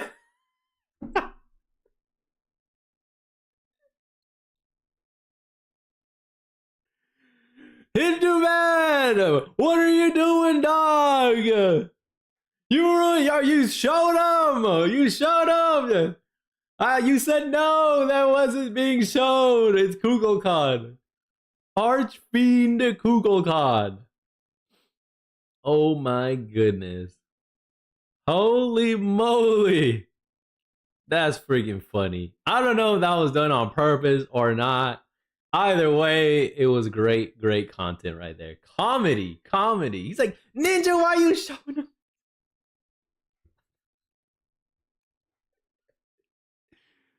Oh, man. That's freaking hilarious, man. Oh, it's the evolved. Okay. So we get Bone Dragon Kukulkan. And then this MILF lore one, where he's like kind of bony, he's in between fully flesh and fully like undead, semi-dead, and then he's alive, the full flesh one. Oh my gosh. You just said he's fine. I didn't show anything. Oh, those ones. Oh, the Kukulkan ones. Who cares about those, man? Who cares about those? It's fine. Links, I thought you meant the skins of the Traveler. What are we talking about? Okay, what are we doing? Whatever. Okay, all right. You know what? Oh man, dog. I wonder what chat was saying, man. I'm pretty sure they were all laughing. They're like, classic Hindu, man. Classic. Way to go. Let's freaking do it. They were all freaking probably lolling, LMAOing, roleling. Oh my my god. We're gonna start showing some skins. Okay, let's go. He's like, okay, man. Who gives a now? You ruined it. The big surprise is the cat's out of the worm. The Pandora's box has been opened. The cat is out of the box. Oh my gosh, that's freaking funny. Hey, like it doesn't even matter what I have to say anymore. You already showed everything. This is gonna be the cherry on top to seal it all off. All right, you guys, for me to convince them to buy this whole buy now and get all this later. You can use your Prime but sub to skip through them. They may not even go for it because you already ruined everything. You showed them all what the final skin is gonna be. Maybe they won't want it. It's like, there goes my whole pitch out the window. Thanks, Hindu man. Thanks. Oh my gosh, that's freaking funny. That was great. That was great. The first traveler in the game. My brain did not register the Kukulkan skins at all in the backdrop. Those are the Saga skins. We'll get to them in a second. Okay. Yeah, some of them anyway. Yeah. Okay. He's like, it's all right, dog. Shit happens. No worries. No worries. So this was the thing that was gonna get him fired potentially. So if people don't buy it, then probably he's gonna get fired. If people do buy it, then it'll be like, oh, that was a great decision. We gambled and we won. Way to go, Kilgood. Way to go. Oh my gosh, that's freaking funny. Okay, so let's show off. That was all great. First. So totally not planned. Someone says, yeah, no, it was actually that was fully planned. We're fully planned. Knew what was okay. Intended. Jingwei. Let me find it. Jingweezy. All right, let's see. Jingwei is getting a new skin. Yep. This is called Dragonheart Rebel. Dun, dun, dun. Oh shoot! Let's go, Jingweezy. Nice announcer pack. A badge. There's the base skin, and then the recolors. This one looks pretty cool. Oh, it changes. Oh, look. She's got the dragon tattoos, dragon markings. That's freaking cool. Kind of reminds me of Wendy from Fairy Tail. Pretty awesome. I'm digging it in her Dragon Force mode. So kind of a I love the wings. On kind of like dragon student. Yes, like scales and them. Yeah, that's what it is. Which is pretty cool. There are prisms for this. Not tattoos. You'll get the worm seals, which we discussed, and I kind of showcased what you're going to be able to get. But there's the Dragonheart Rebel Detention. Oh. Yeah, you've got Detention. Cool. The Rebel. Oh, I love the wings. There's the chilled out version, which is a little bit more angelic. Yeah.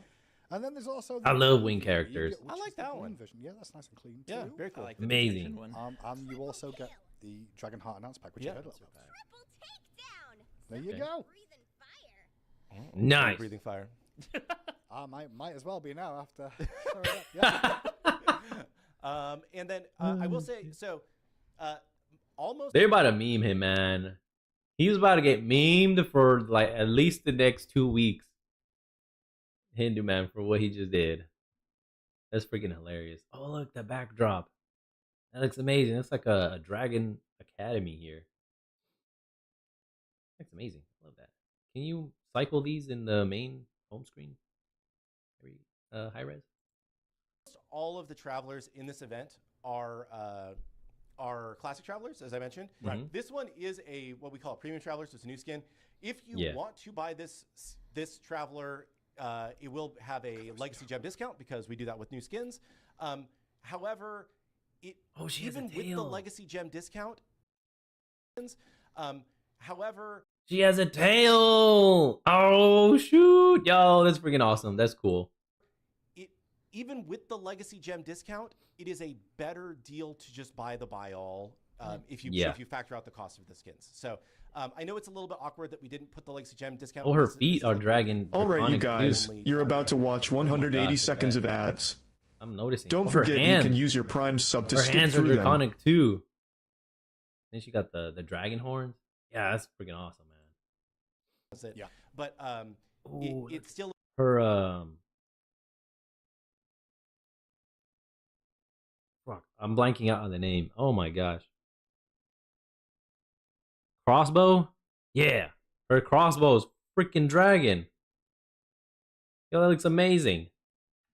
is a better deal. You can run the math, and I promise you, it is a better deal. So, yeah. Okay. Okay, that's one. I'm cool with it. I don't mind getting that one. Next up. So we have the first reward traveler. This one is kind of dumb and goofy, but I liked it. Okay. So I apologize if you guys don't like it, but I think it's funny. We gotta have some laughs. This is all part of the fun. Friends traveler. You get this best when you get friend? to 3. Is that what he said? Which one is it? This is the best friends traveler. You get this when you get to 3. Okay.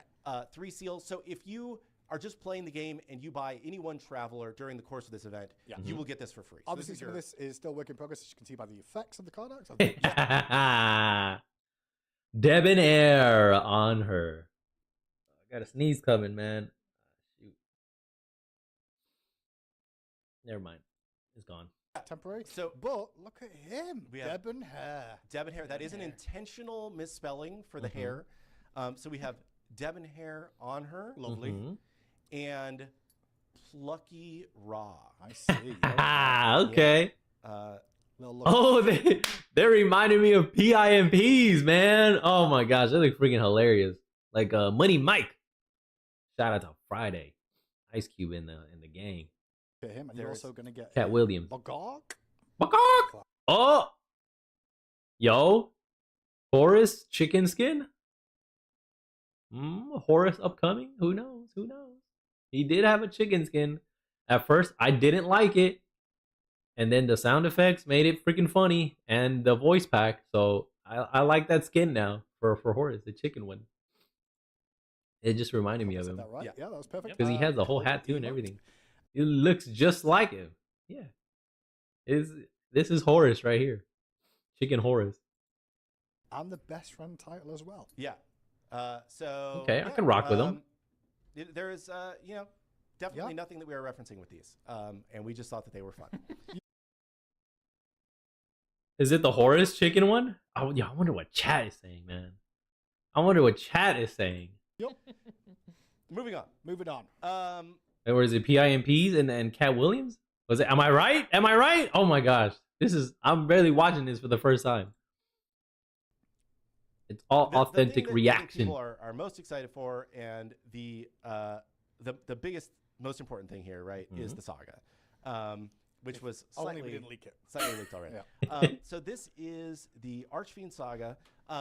This one we're trying something a little bit different, where it's less like there is a strict progression through it the way some of the past ones were, and we tried to do something a little bit more like the chalk tier 5 that we did before, where it's like let's just do 3 cool skins that are tied to the same kind of story theme. Right? So this is for Kukulkan, as we have spoiled. Kukulkan, yeah. We also Kukulkan. We also spoiled it a little bit in the Joust map. Yeah, we spoiled a little bit in the Joust map. Because he was in the backdrop in there. Yeah. Oh, he was the dragon. Okay. It wasn't MILF's dragon. I thought it was her dragon, but it was him. It was Kukulkan. Oh, shoot. Okay. Archfiend. Necrotic Tyrant. Powerful words there. I saw it, but I was like, so this is the first form. This is the Necrotic Tyrant, which is like Bone Dragon Kukulkan, which is pretty sweet. We'll go in game and look at these. There's some extra stuff to him too. Nah, he's a wyvern. Get out of here. He's no dragon. He's a faux dragon, a Temu dragon, a $2 dragon, a Wish dragon. He only has two limbs right here. And then his arms are combined with his wings. That's a wyvern. And I can go through each tab. That ain't no dragon. Okay. So then the second tab, you're going to be able to get there is a kill effect. Yeah, which I'm not sure. I feel like this wasn't working. This is the one that's not working, but Yeah, the other it's ones. not Oh, there it goes. Hey, let's go. So when you die, an explosion of bones. How do you beat that? Come on, it's awesome. Explosion of bones. Yeah, and then and then we also have the recall skin. Yeah, and those you see those rotate around you, and it looks really sick in game. That's amazing. You also will get that badge is work in progress. Wicked King. Perfect. Then there's Wicked King. Yeah. And you also get. Ooh. A little scary. Just a little bit. You can hear it better against yourselves. Nice. Demon voice. Moving on to tab number 3, you're going to see the Crimson Majesty Archfiend. Yeah, the Crimson lineup. That's what it's called. I love this lineup, this theme.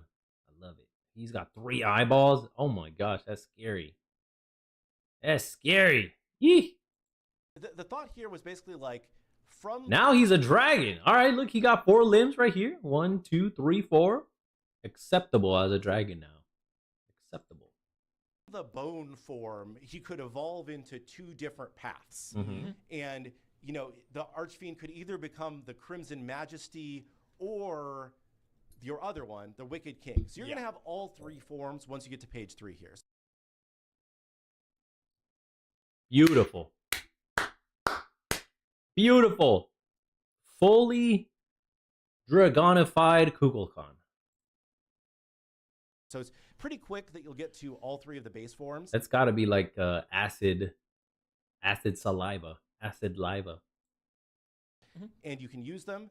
They both look sick. I think all 3 of these are amazing. Yeah. Ben, I believe, personally did all of these, and he was just like, you know, art nerding out, sculpting these and like having a great time. Look at the blood dripping off and stuff. It's cool. Yes. Pretty sick. Oh yeah, and Chuck went crazy with the effects. Like, and I let's think go. Chuck is still here. Some of the effects too. Like, it just looks great. Let's go, Chuck. And then we also have really cool prisms for these two. I don't know if next page is prisms. Yeah, next page is start prisms. Ooh. Okay, so this is the start of the prisms for the bone form, the necrotic tyrant. So toxic these wings. Also, I don't know if you will notice at first, but like they all also have like some extra effects to kind of like tie together the theme of the prism to make them like cooler prisms, I think, than we normally do as well. So that's toxic wings. Yeah. We've also got gilded fangs. I think this is a really cool one. This reminds me of like there's like an Age of Sigmar like faction that has this kind of. I like the blue aura. Fire? It looks like fire? Like Amaterasu flame? Shout out to Itachi. Naruto. And then we also have Molten Breath. Yeah, if you want a fiery boy. Fire dragon. Fire bone dragon. Gotta love it. And then there is also the Shadow Claw. Oh my gosh. Yo, that one looks the sickest. I love that one the most. That one looks kick ass. Ooh, shit. Oh my gosh. Which is like the glowy dark purple. And it's so cool, right? It's like amazing. You can barely even see the bones in this one, right? It's like the bones are pushed to the back, and he's just like this glowing shadow form. Yeah. One in each of these, at least, that you're going to be like, I want to find out. Yeah. Everyone's going to find out. Next page. Yep. We're going to see some more. Yep. So these are for the okay. Crimson. So we split these two, right? So we have 2 for each form here. Okay, so we've got Crimson Majesty 1, Toxic Wings. Yeah, and you can see like the acid dripping from him here again. It was acid lava. Fangs version. Yeah. Right. That was right. And then we've got the Wicked King variation, which is the Toxic Wings. Yep. As well. Okay, there's the green. And the Gilded Fangs. Yeah. I love like the face on that one. Looks the like chrome kind of. I like the blue. Dragon. And then there's also popping out the blue accents. Different variations of the recall. So you can see again these we follow these same kind of prism themes, but try to replicate them across the recall. Looks like a Ouroboros looking thing. Just a quick scan through each of They're all these. trying to eat just so you can all see. each other's tail. Somebody says, who's going to have enough coins for all these? You will get boosted coin levels if you buy a Saga. If you buy all, you'll get a lot of boosted coin levels. So you will gain coins more quickly if you're low on coins. Yeah. And then there is a 6 tab, which is the I believe these are 2 and 2 again. Yes. So we're going to see a Crimson Majesty Molten Fire. I like his little like fire hair. Dude, it's so great. Yeah. Ponytail. He's like got a little pelito. Yeah. Dude. That's fire. Really good on Everybody that. loves fire. Then there's the Shadow. Ooh, sick. Oh my, this is my favorite one. Already, Shadow Claws. Woo, hell yeah. Super dark. And then there is Molten Breath, Wicked King. Okay. Yeah, and our goal with this too is like hopefully you can see like there's not just like one coolest one the way that there was on the past sagas. So hopefully you feel like if you're buying this, you're getting more value out of it. Yes. You have a lot of different forms that you could want to use depending on how you feel and not just. Oh my gosh, look at that one. Oh my gosh. Shadow Claws, Wicked King. Woo! This is my favorite one. All 3 forms of this purple one or this shadow one. Beautiful. Love them. It's like I'm always going to use the final form. Kind of feels like galactic. The wings. Nah. But dude, look at Beautiful. I love the FX like tying the wing tips together on this one, and like, dude, it's just so sick. Yeah. And yeah, like as I mentioned earlier, the way over that here first will be part of the buy all as part of the event. However, if later on down the line you've not purchased it, or you come in late as a player, you can still purchase this. Yep. It's not time limited. And then last but not least on this page, we're also going to have some more kill effects, so different variations of the colors. Bone explosion. This one's going to be the toxic bone explosion to go with your green toxic variation. We've also got the gilded bone explosion.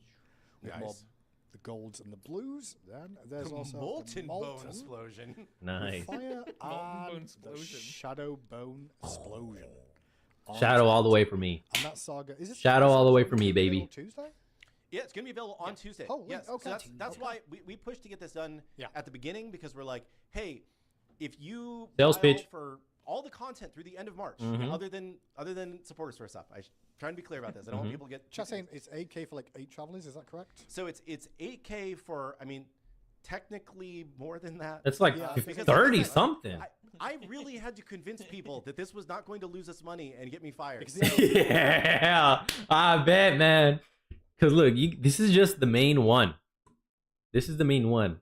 You get 4 variations for each stage. 4 times 3, that's 12. That's just 12 skins off rip. And then you get 12 different variations of recalls. Look at that. No, hang on. It's 1. Yeah, 3. Yeah, it's 4. 3. Yeah, my math is mathing. All right. I thought I messed up. That's not the case. That's the main one, and then you get the on her and the raw. It's 15. 4 for Jing Wei, 19. And then probably 4 for the other ones. Artemis. Artemis. He said Artemis. Da Ji. Who else did he say? There's at least like 4 or 5 more gods left. That's like almost 50 skins for 8,000 gems? Do the math there. That's a lot of value. And then if you pay for it up front, you're gonna get it throughout the whole event. You just gotta get the coins, market coins, and then buy them whenever you can. You know, it's not like you won't have access to be able to purchase these with the market coins afterwards. You know, because you already made the purchase. You know, pay up front, boom, let's go. I'm digging it so far. I'm liking it. Is like we could sell all these separately, but we could combine them all and more you guys people a discount. Would want to buy it. Yeah. So it will be 8,000 diamonds. It includes 1 legendary saga, 2 reward travelers. You saw one of them, which was the best friends. Yeah. The other reward travelers from Mordred. 8 classic travelers and 2 premium travelers is what I have written on my list. So and you'll be able to see the list in game of what gods they're for, and everything that you get when you click to buy, you'll see. So we are trying to mislead anybody. We want to be very clear about what you're getting up front. Now that we know that it is kind of pre-order. Yes. You know, this is the screen that we link, but you can see on the left-hand side here, it's kind of got the whole list of what you're going to be able to get. And if you go to the Reign of the Archfiend, the first tab. Okay. So that this because you have the buy all. There's when you click the buy button, it'll give you the full list of everything, so you'll really know. Okay. So the more people that buy it, the more that I get canned. No, the more people that buy it, the better we are. So But basically, like the thought is that like if we can get more people to want to buy the higher tier content because we're giving you a slight discount on it, right? Then that's good for us and it's good for you, because I would love to sell you guys more stuff in cheap bundles, but if people don't buy at a high enough rate, then it means that individually is better. And helps us, make the money to keep the lights on better, right? So hopefully enough people see this as really good value and decide to buy it, and it leads to us making good money moving forward. We have to go in game because we do. We can go in game as any one, doesn't matter which one, because there's two. I already chose my one. What's lore? There's a little bit of a story behind the skin. I read your lore. I read it yourself. I didn't read it. I'm sorry. Shout out to the team that did the lore. Shout out to India. Yeah. I'm sure it's good. It came in hot. I was on vacation. I apologize. I'm sure it's fantastic. I unlocked a few. I love it when they have lores for events and skins like this. I've always loved reading them. Pick any skin, go in game. We got to show off the effects, and we got to show off. There's 2 extra special things about it, which are the chat could probably guess one of them. Okay. In game. Tasty. Okay. Yes. Yeah. Okay. So I don't know. Hey, can you? He's not level 20. Go up to level 20 just so you can see the effects better. And then turn. Does it level up? I didn't realize that. You got to do it manually. Then turn off reduce cooldowns. Reduce cooldowns off. Where it says off. You're right. Yeah, there you go. Can I use this one? Okay. So you can use abilities more often. Okay. So the one, it's kind of hard to see when you're using it, but it is like a screaming skull that comes at you. It is like the dragon skull that fires out. Nice. It's sick. I love that. Look this at the aura right here. Good. Whoa, that tornado's cool. The bone tornado. Bone-nado! Oh my goodness, Bone-nado! That's amazing. I love that. I can't wait to see the ult. The ult's gonna be kick-ass. It's sick. It looks really good too when it latches onto targets. As you're flapping your wings as you're running along too. Here, actually, well, if you can use something. Ooh! So there's those like little trails that it leaves on the ground behind you. It's pretty sick. You can also this has a special emote. VXG. Yeah, which is what I'm going to show now. He goes on all fours. And then he runs around. You can run around. Oh, let's go! Will shows one of the other skins as well because you can see like. You doing the Naruto run? Oh, let's go! You can Naruto run as Kukulkan. Yo, let's go! Frick yeah! Bombs on the front of some of the other variations. Yeah. He'll run around on the ground. Obviously, if you use an ability, you can back out of that though, but you can run around for quite a while. And there's also a special backing animation on this. Now, I do have the Christmas thing still attached, unfortunately, but you can still see exactly what I'm talking about. Is this saga included in the 8K deal? Yes, this saga is included in the 8K deal. Ooh! Whereas normally you'd be paying that was awesome. 3,500 or something, whatever it was. Sprays fire into the sky in dramatic fashion. I will go in one more time to give you a different variation for you, just so you can see it a little bit clearly. So bear with me. And you can run some voice lines too when we go back in. Yeah, sure. So you can hear those. Do the Ra and On Her have prisms? No, they don't. It's just those two for unspecified reasons. He's gonna dance around it.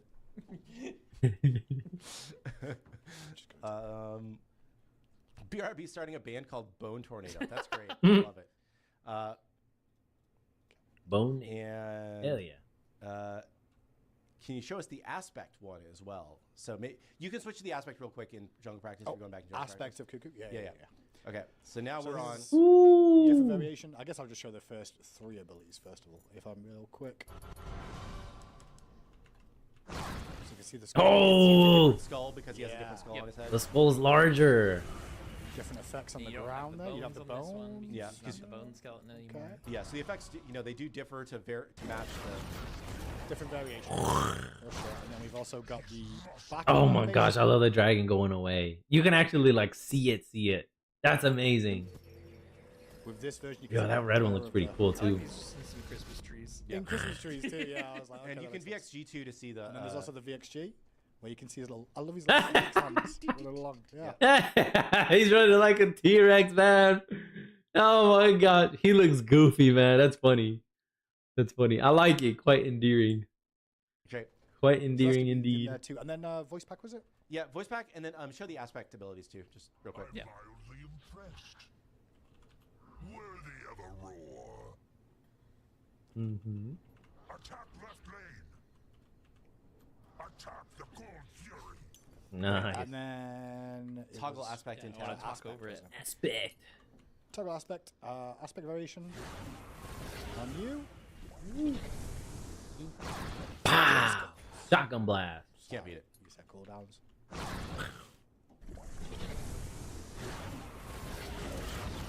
There you have it. There you go. So the Look at the dragon. Oh, I love the dragon leaving.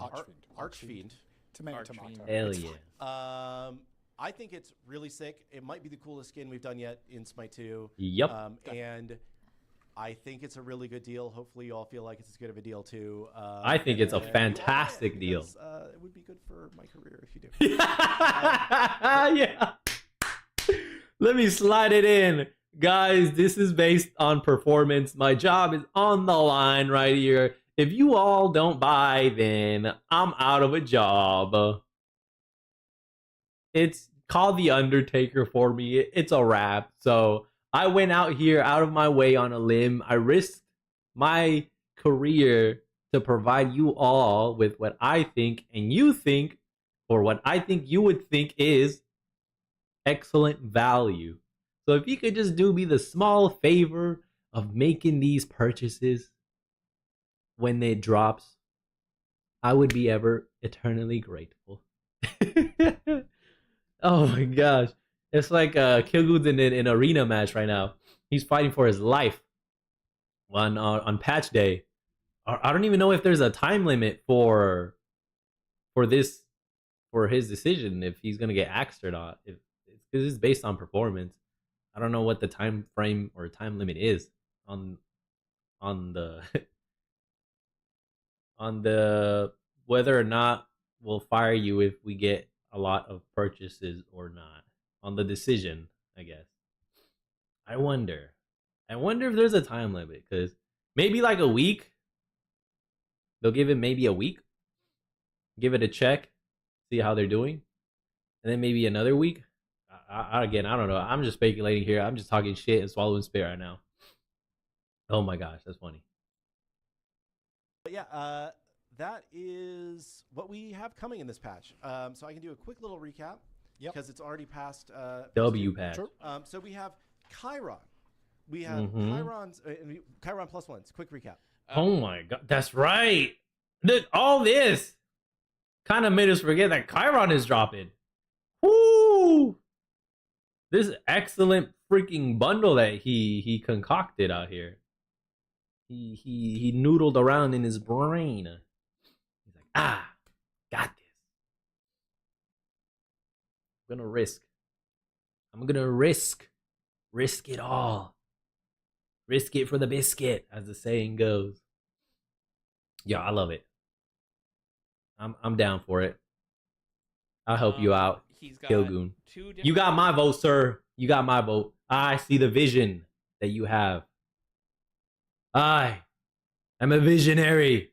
You are a revisionary. I am a revolutionary. You are a revolutionary. We are Seth freaking. Write the answer in the comments below.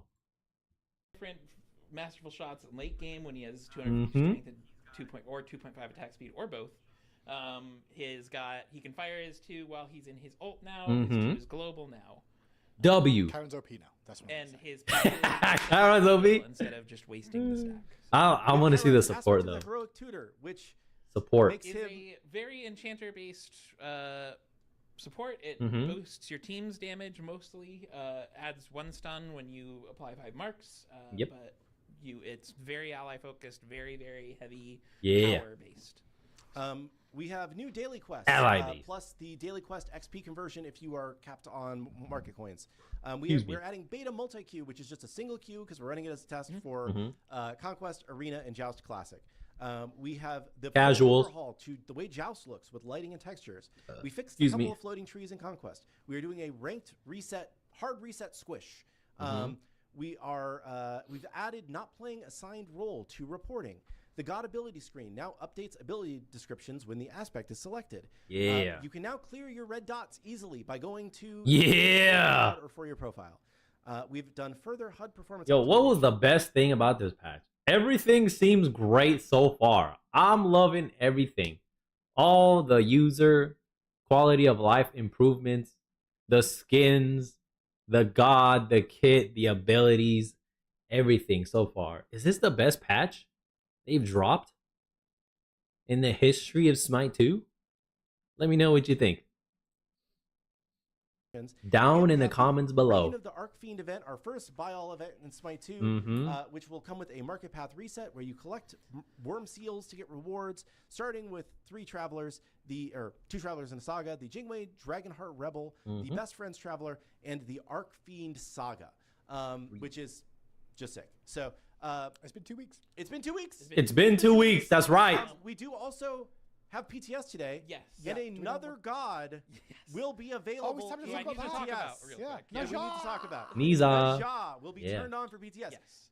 Disclaimer, we aren't going to show Naja on screen right now because the visuals are still work in progress. Yep. And we don't want to like have the official reveal on our YouTube or whatever be like kind of janky work in progress. We're not going to stick it in with Chiron. Yeah, so I've got notes from Pon. Pon I think is also in the chat maybe, but hopefully I'll do him justice without needing him for backup. But first thing, he did get a model change, so he's getting a model change. It's not done. It's not complete. So important to note. Disclaimer.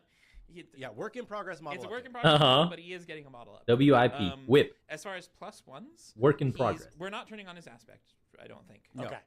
But Pon did tell me that I could say as a teaser that his aspect is going to be more bruiser based. Yeah. Solo lane then, which that could flex into support. We'll see how things turn out. I'm excited. I'm gonna play support Niza anyway, so kind of doesn't make a difference to me. Let's continue. So his +1s to his regular kit. Tested it today, by the way, champ. Trying to get it nerfed, but carry on. It seems quite good. What happened? Regular kit. Tested it today, by the way, champ. Trying to get it nerfed, but carry on. It seems quite good. Bruiser. Yeah, his +1s, his passive, it's now tracking how many stacks you get of that passive through the whole game. Each stack gives you like 0.0025% critical strike chance or damage, crit strike damage. Yeah. Which basically equals out to when you've got 500 of those stacks, you're getting 12.5% crit strike damage. Okay. Extra. He's got a ring bounce +1, which is when it finishes bouncing, it puts a little circle on the ground and you can catch your ring bounce. Your ring will be in the air and you have to try and catch it on the ground. There's a circle on the ground. It bounces back. You need to stand in that. You catch your ring and then you can throw it again. Yeah. But oh my gosh! Double ring toss! Oh, yo, that's awesome. My boy Niza. Let's go. Get some love. I mean, of course he is. He's a jungler. He's going to be OP, right? Junglers are OP right now. Assassins. I'm happy with it. I'm happy. Although it's going to be irritating to play against. We'll see. The jury is still out. For now, I'm liking it. Doesn't bounce the next time. Yeah, just be clear. It's just one more throw. It's not bouncing. Yes. It's one more throw. It hits once. It doesn't bounce again, but it can crit. The second one can crit. Oh. Sash, his 3, that can crit again. We stopped that in Smite 1, but we brought it back. Now it does. Yo, that's crazy. So you can crit with every ability now. Because the one you couldn't crit, now the second ring throw crits. The 2, if they haven't changed it, you get a stim, a boosted attack speed, so you can crit with your basics. The 3, you can sash, artillery sash. You can crit with that now, you couldn't before. And then the ult, take what single target up to the sky. And then you have to click it, make 3 clicks to get the actual like crit things in. Get the timing right, and then boom, crash land. And go back to where you deployed from. So now you can crit with every single ability as Niza. Oh my gosh. Crit god galore. Its scaling is adjusted because of that. Uh-huh. And then the ult, he's getting a new kind of quick time event. Yeah. For clarity more than anything else, I feel. Yes, because there's a lot of people that still had no clue. Like it's a non-negligible amount of people that did not even know that you had to click. Yeah. So What? No. People didn't know you had to click to get the crits off during his ult? No way, man. That's sad. That's wild. I could have sworn people knew to click so you can get the crits off. Oh my goodness. That's insane. He said a non-negligible amount of people did not know you had to click. Damn.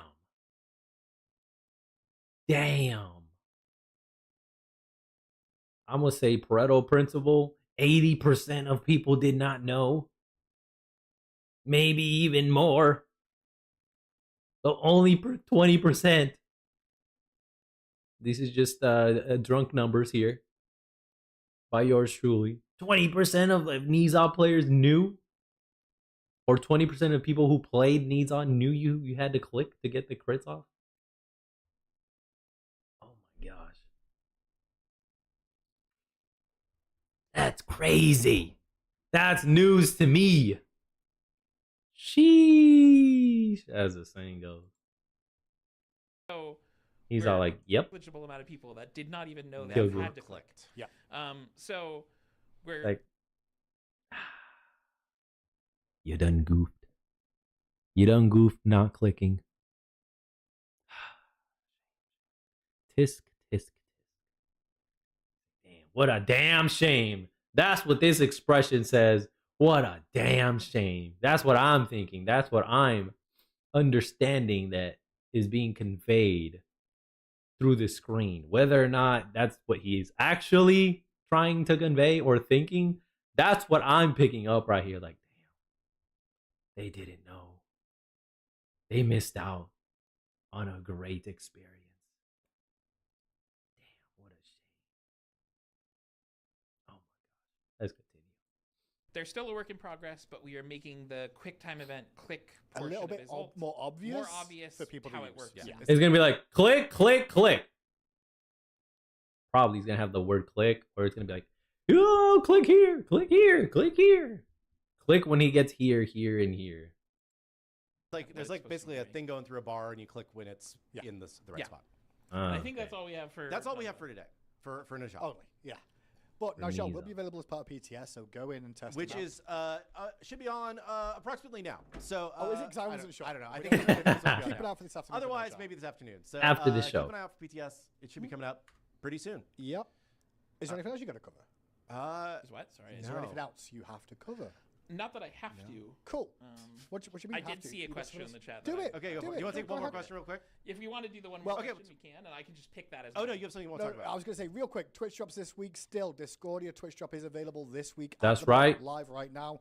Tune in with your favorite Twitch streamer to get 10 hours of Smite game category watch time. Additionally, the Ambassador program has applications going on. You can find that on the Smite Prime website, but now in game 2, you'll see in the rotator in the bottom right corner. That's cool. There's a way for you to go and apply to be an ambassador. If you want to be a part of the stream team as well, they're also doing applications which we're going through. Additionally, we'll have more news on esports, up and coming things for the community in the coming days. Hopefully this week, maybe next week, hopefully this week. But I just want to touch on those things very, very quickly. Now it's time for one more question. Woo, what's the question? I had one set up, which was somebody's been asking repeatedly. Is Chiron the second fastest god in the game? He is by 1 speed. Shoot. Below that, yeah, I think there's so a second tie fast. for. Is he? Sorry, is it just one less than Mercury, or is he one less? He's than one next? less than Mercury, and then below him there's a tie for a few characters. Gotcha. Okay. He is one less than Mercury. Cool. But he is the second fastest god in the game. Nice. That was important to Good to people, know. and I've seen that question be asked Fun like trivia. a few times while we were just talking. So. That makes sense. I will answer why two carries so close together. So I mentioned this on a previous show, but we are going to be a little bit less dogmatic about rotating through the classes in order for a couple reasons. First off, we want to hit some gods that are very highly requested that maybe it would take a long time to get to if we just forced them to go through the rotation and took only the god that fit our ability to get it done in line with the other gods. So, and Chiron has been incredibly highly requested. He was one of the top requested gods, that we had. And also, like, we think that we are giving people every god has a primary role, right? But we also have aspects now that are giving people a lot more options in roles when they come out.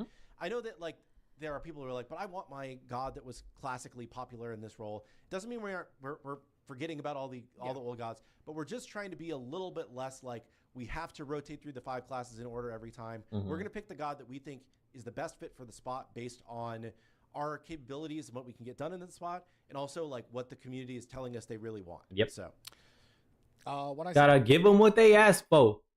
Here in the chat real quick, the keeps getting spam. Please add Assault in multi-queue, and Latam Assault is dead, please. Giotto, just to be clear, this is our first iteration of bringing out the multi-queue. It doesn't mean we're going to limit it to only these for the future. This is just a tester that we need to get implementation in. Once we've got the implementation in, we feel comfortable, I expect the multi-queue will be available to more different opportunities of different roles you play in. And one thing that be patient that should work in this, just as I didn't mention this, if you click one more game, it should re-queue you for multi-queue, not for the queue. That is the intent, But yeah, we are going through the tech test of that. That's why it's going to be implemented, and we'll continue to improve on that as time goes on. We can test that out on Tuesday. It was a long show. There's a lot of stuff coming. People are saying PTS isn't live yet, so maybe it's not live yet. I don't know. I think it's going live as soon as the show's over. Okay. As soon as Once the show's over. That's the answer. So we should get off. It should be very, very soon. I'll be well. As soon as we get off, it's going to be there. I mean, well, that's not going to be the case because we're not going to do it. But maybe. Caps, thank you so much for joining us and showing us off on Chiron as well. Obviously, with PTS being live, you'll be taking feedback through the whole week and keeping an eye on what's going on there with his aspect and non-aspect as well. And yeah, that's pretty much everything we've got today. One more thing, people are, can I multi-queue only 2 of the 3 modes? Not for this beta. This beta, it's just one button that queues for all 3 modes. Help us test. Help us test it. If this works properly, then yeah, we will go back and add the ability to multi-queue just whatever specific queues you want. And then, last but not least, Friday we'll be back with balance updates, discussion for that as we go into the update tomorrow. And wow! End up on PTS, you might see some of those balance changes there. But that's it from all of us here at Titan Talk today. I hope you all enjoyed this stream, and you did too. But if we don't see you beforehand, we'll see you on the battlegrounds. Goodbye. Bye. Peace it. W thumbs up. Let's freaking go. W update. W stream. W character, W quality of life improvements, W saga, W travelers, W bundle, all around W's. Woo! Oh my goodness. Shout out to you guys. Shout out to the spoiler Hindu man gave us over here a little while ago earlier. He didn't mean to. He just blanked out and just goofed. Dropped the baton and spoiled the saga as Kukulkan when Kilgoon told them not to. Looking forward to it. Holy moly. That's a lot of value in that bundle. So yeah. Kilgoon is taking a giant risk here. I like it. I see the vision. I see the value. I'll support you. You got my vote to stay. I'm making a purchase. I'm pretty sure I have enough to. I have more than 8,000 in. I think I have like 11,000 or 12,000, something like that. Getting your daily logins. They'll stack up. Don't sneeze on that. Because it's five diamonds here, 10 diamonds there. Like, that's nothing. Compound interest. The 8th wonder of the world. Oh my gosh. So much value here. Freaking hilarious. Looking forward to Tuesday, man. Hell yeah. Shout out to you guys. Live gang, replay gang in the future. Enjoy this one. I certainly did. Lurk Squad as well. We are signing out as well. That's all I have planned for today. Tomorrow, we got some Hollow Knight Friday night. Yes. We're continuing our exploration and boss defeating journey in Hollow Nest. Hopefully I see you guys there. If I don't, I'll see you on Money Day. If not, on Tuesdays or whenever you decide to come back. I'll see you then. Take care, everybody. Have a wonderful Thursday. That's right, it is Thursday. Dang it, my button messed up. Dang it, Stream Deck frozen. Damn. All right. Moment is ruined. It's Happy Ling Ling Thursday. Takeout Thursday, Friday Junior. Enjoy the rest of your week, everybody. Stay bundled up. It's about to get cold and freezing. We might get some ice down here, man. There we go. Of course, all delayed and everything. Give a buzzer to my Stream Deck. Damn it, Stream Deck. Why you bugging like that? Making me look bad out here. Give you another buzzer for that. Holy moly. Out here, we got some insurgents.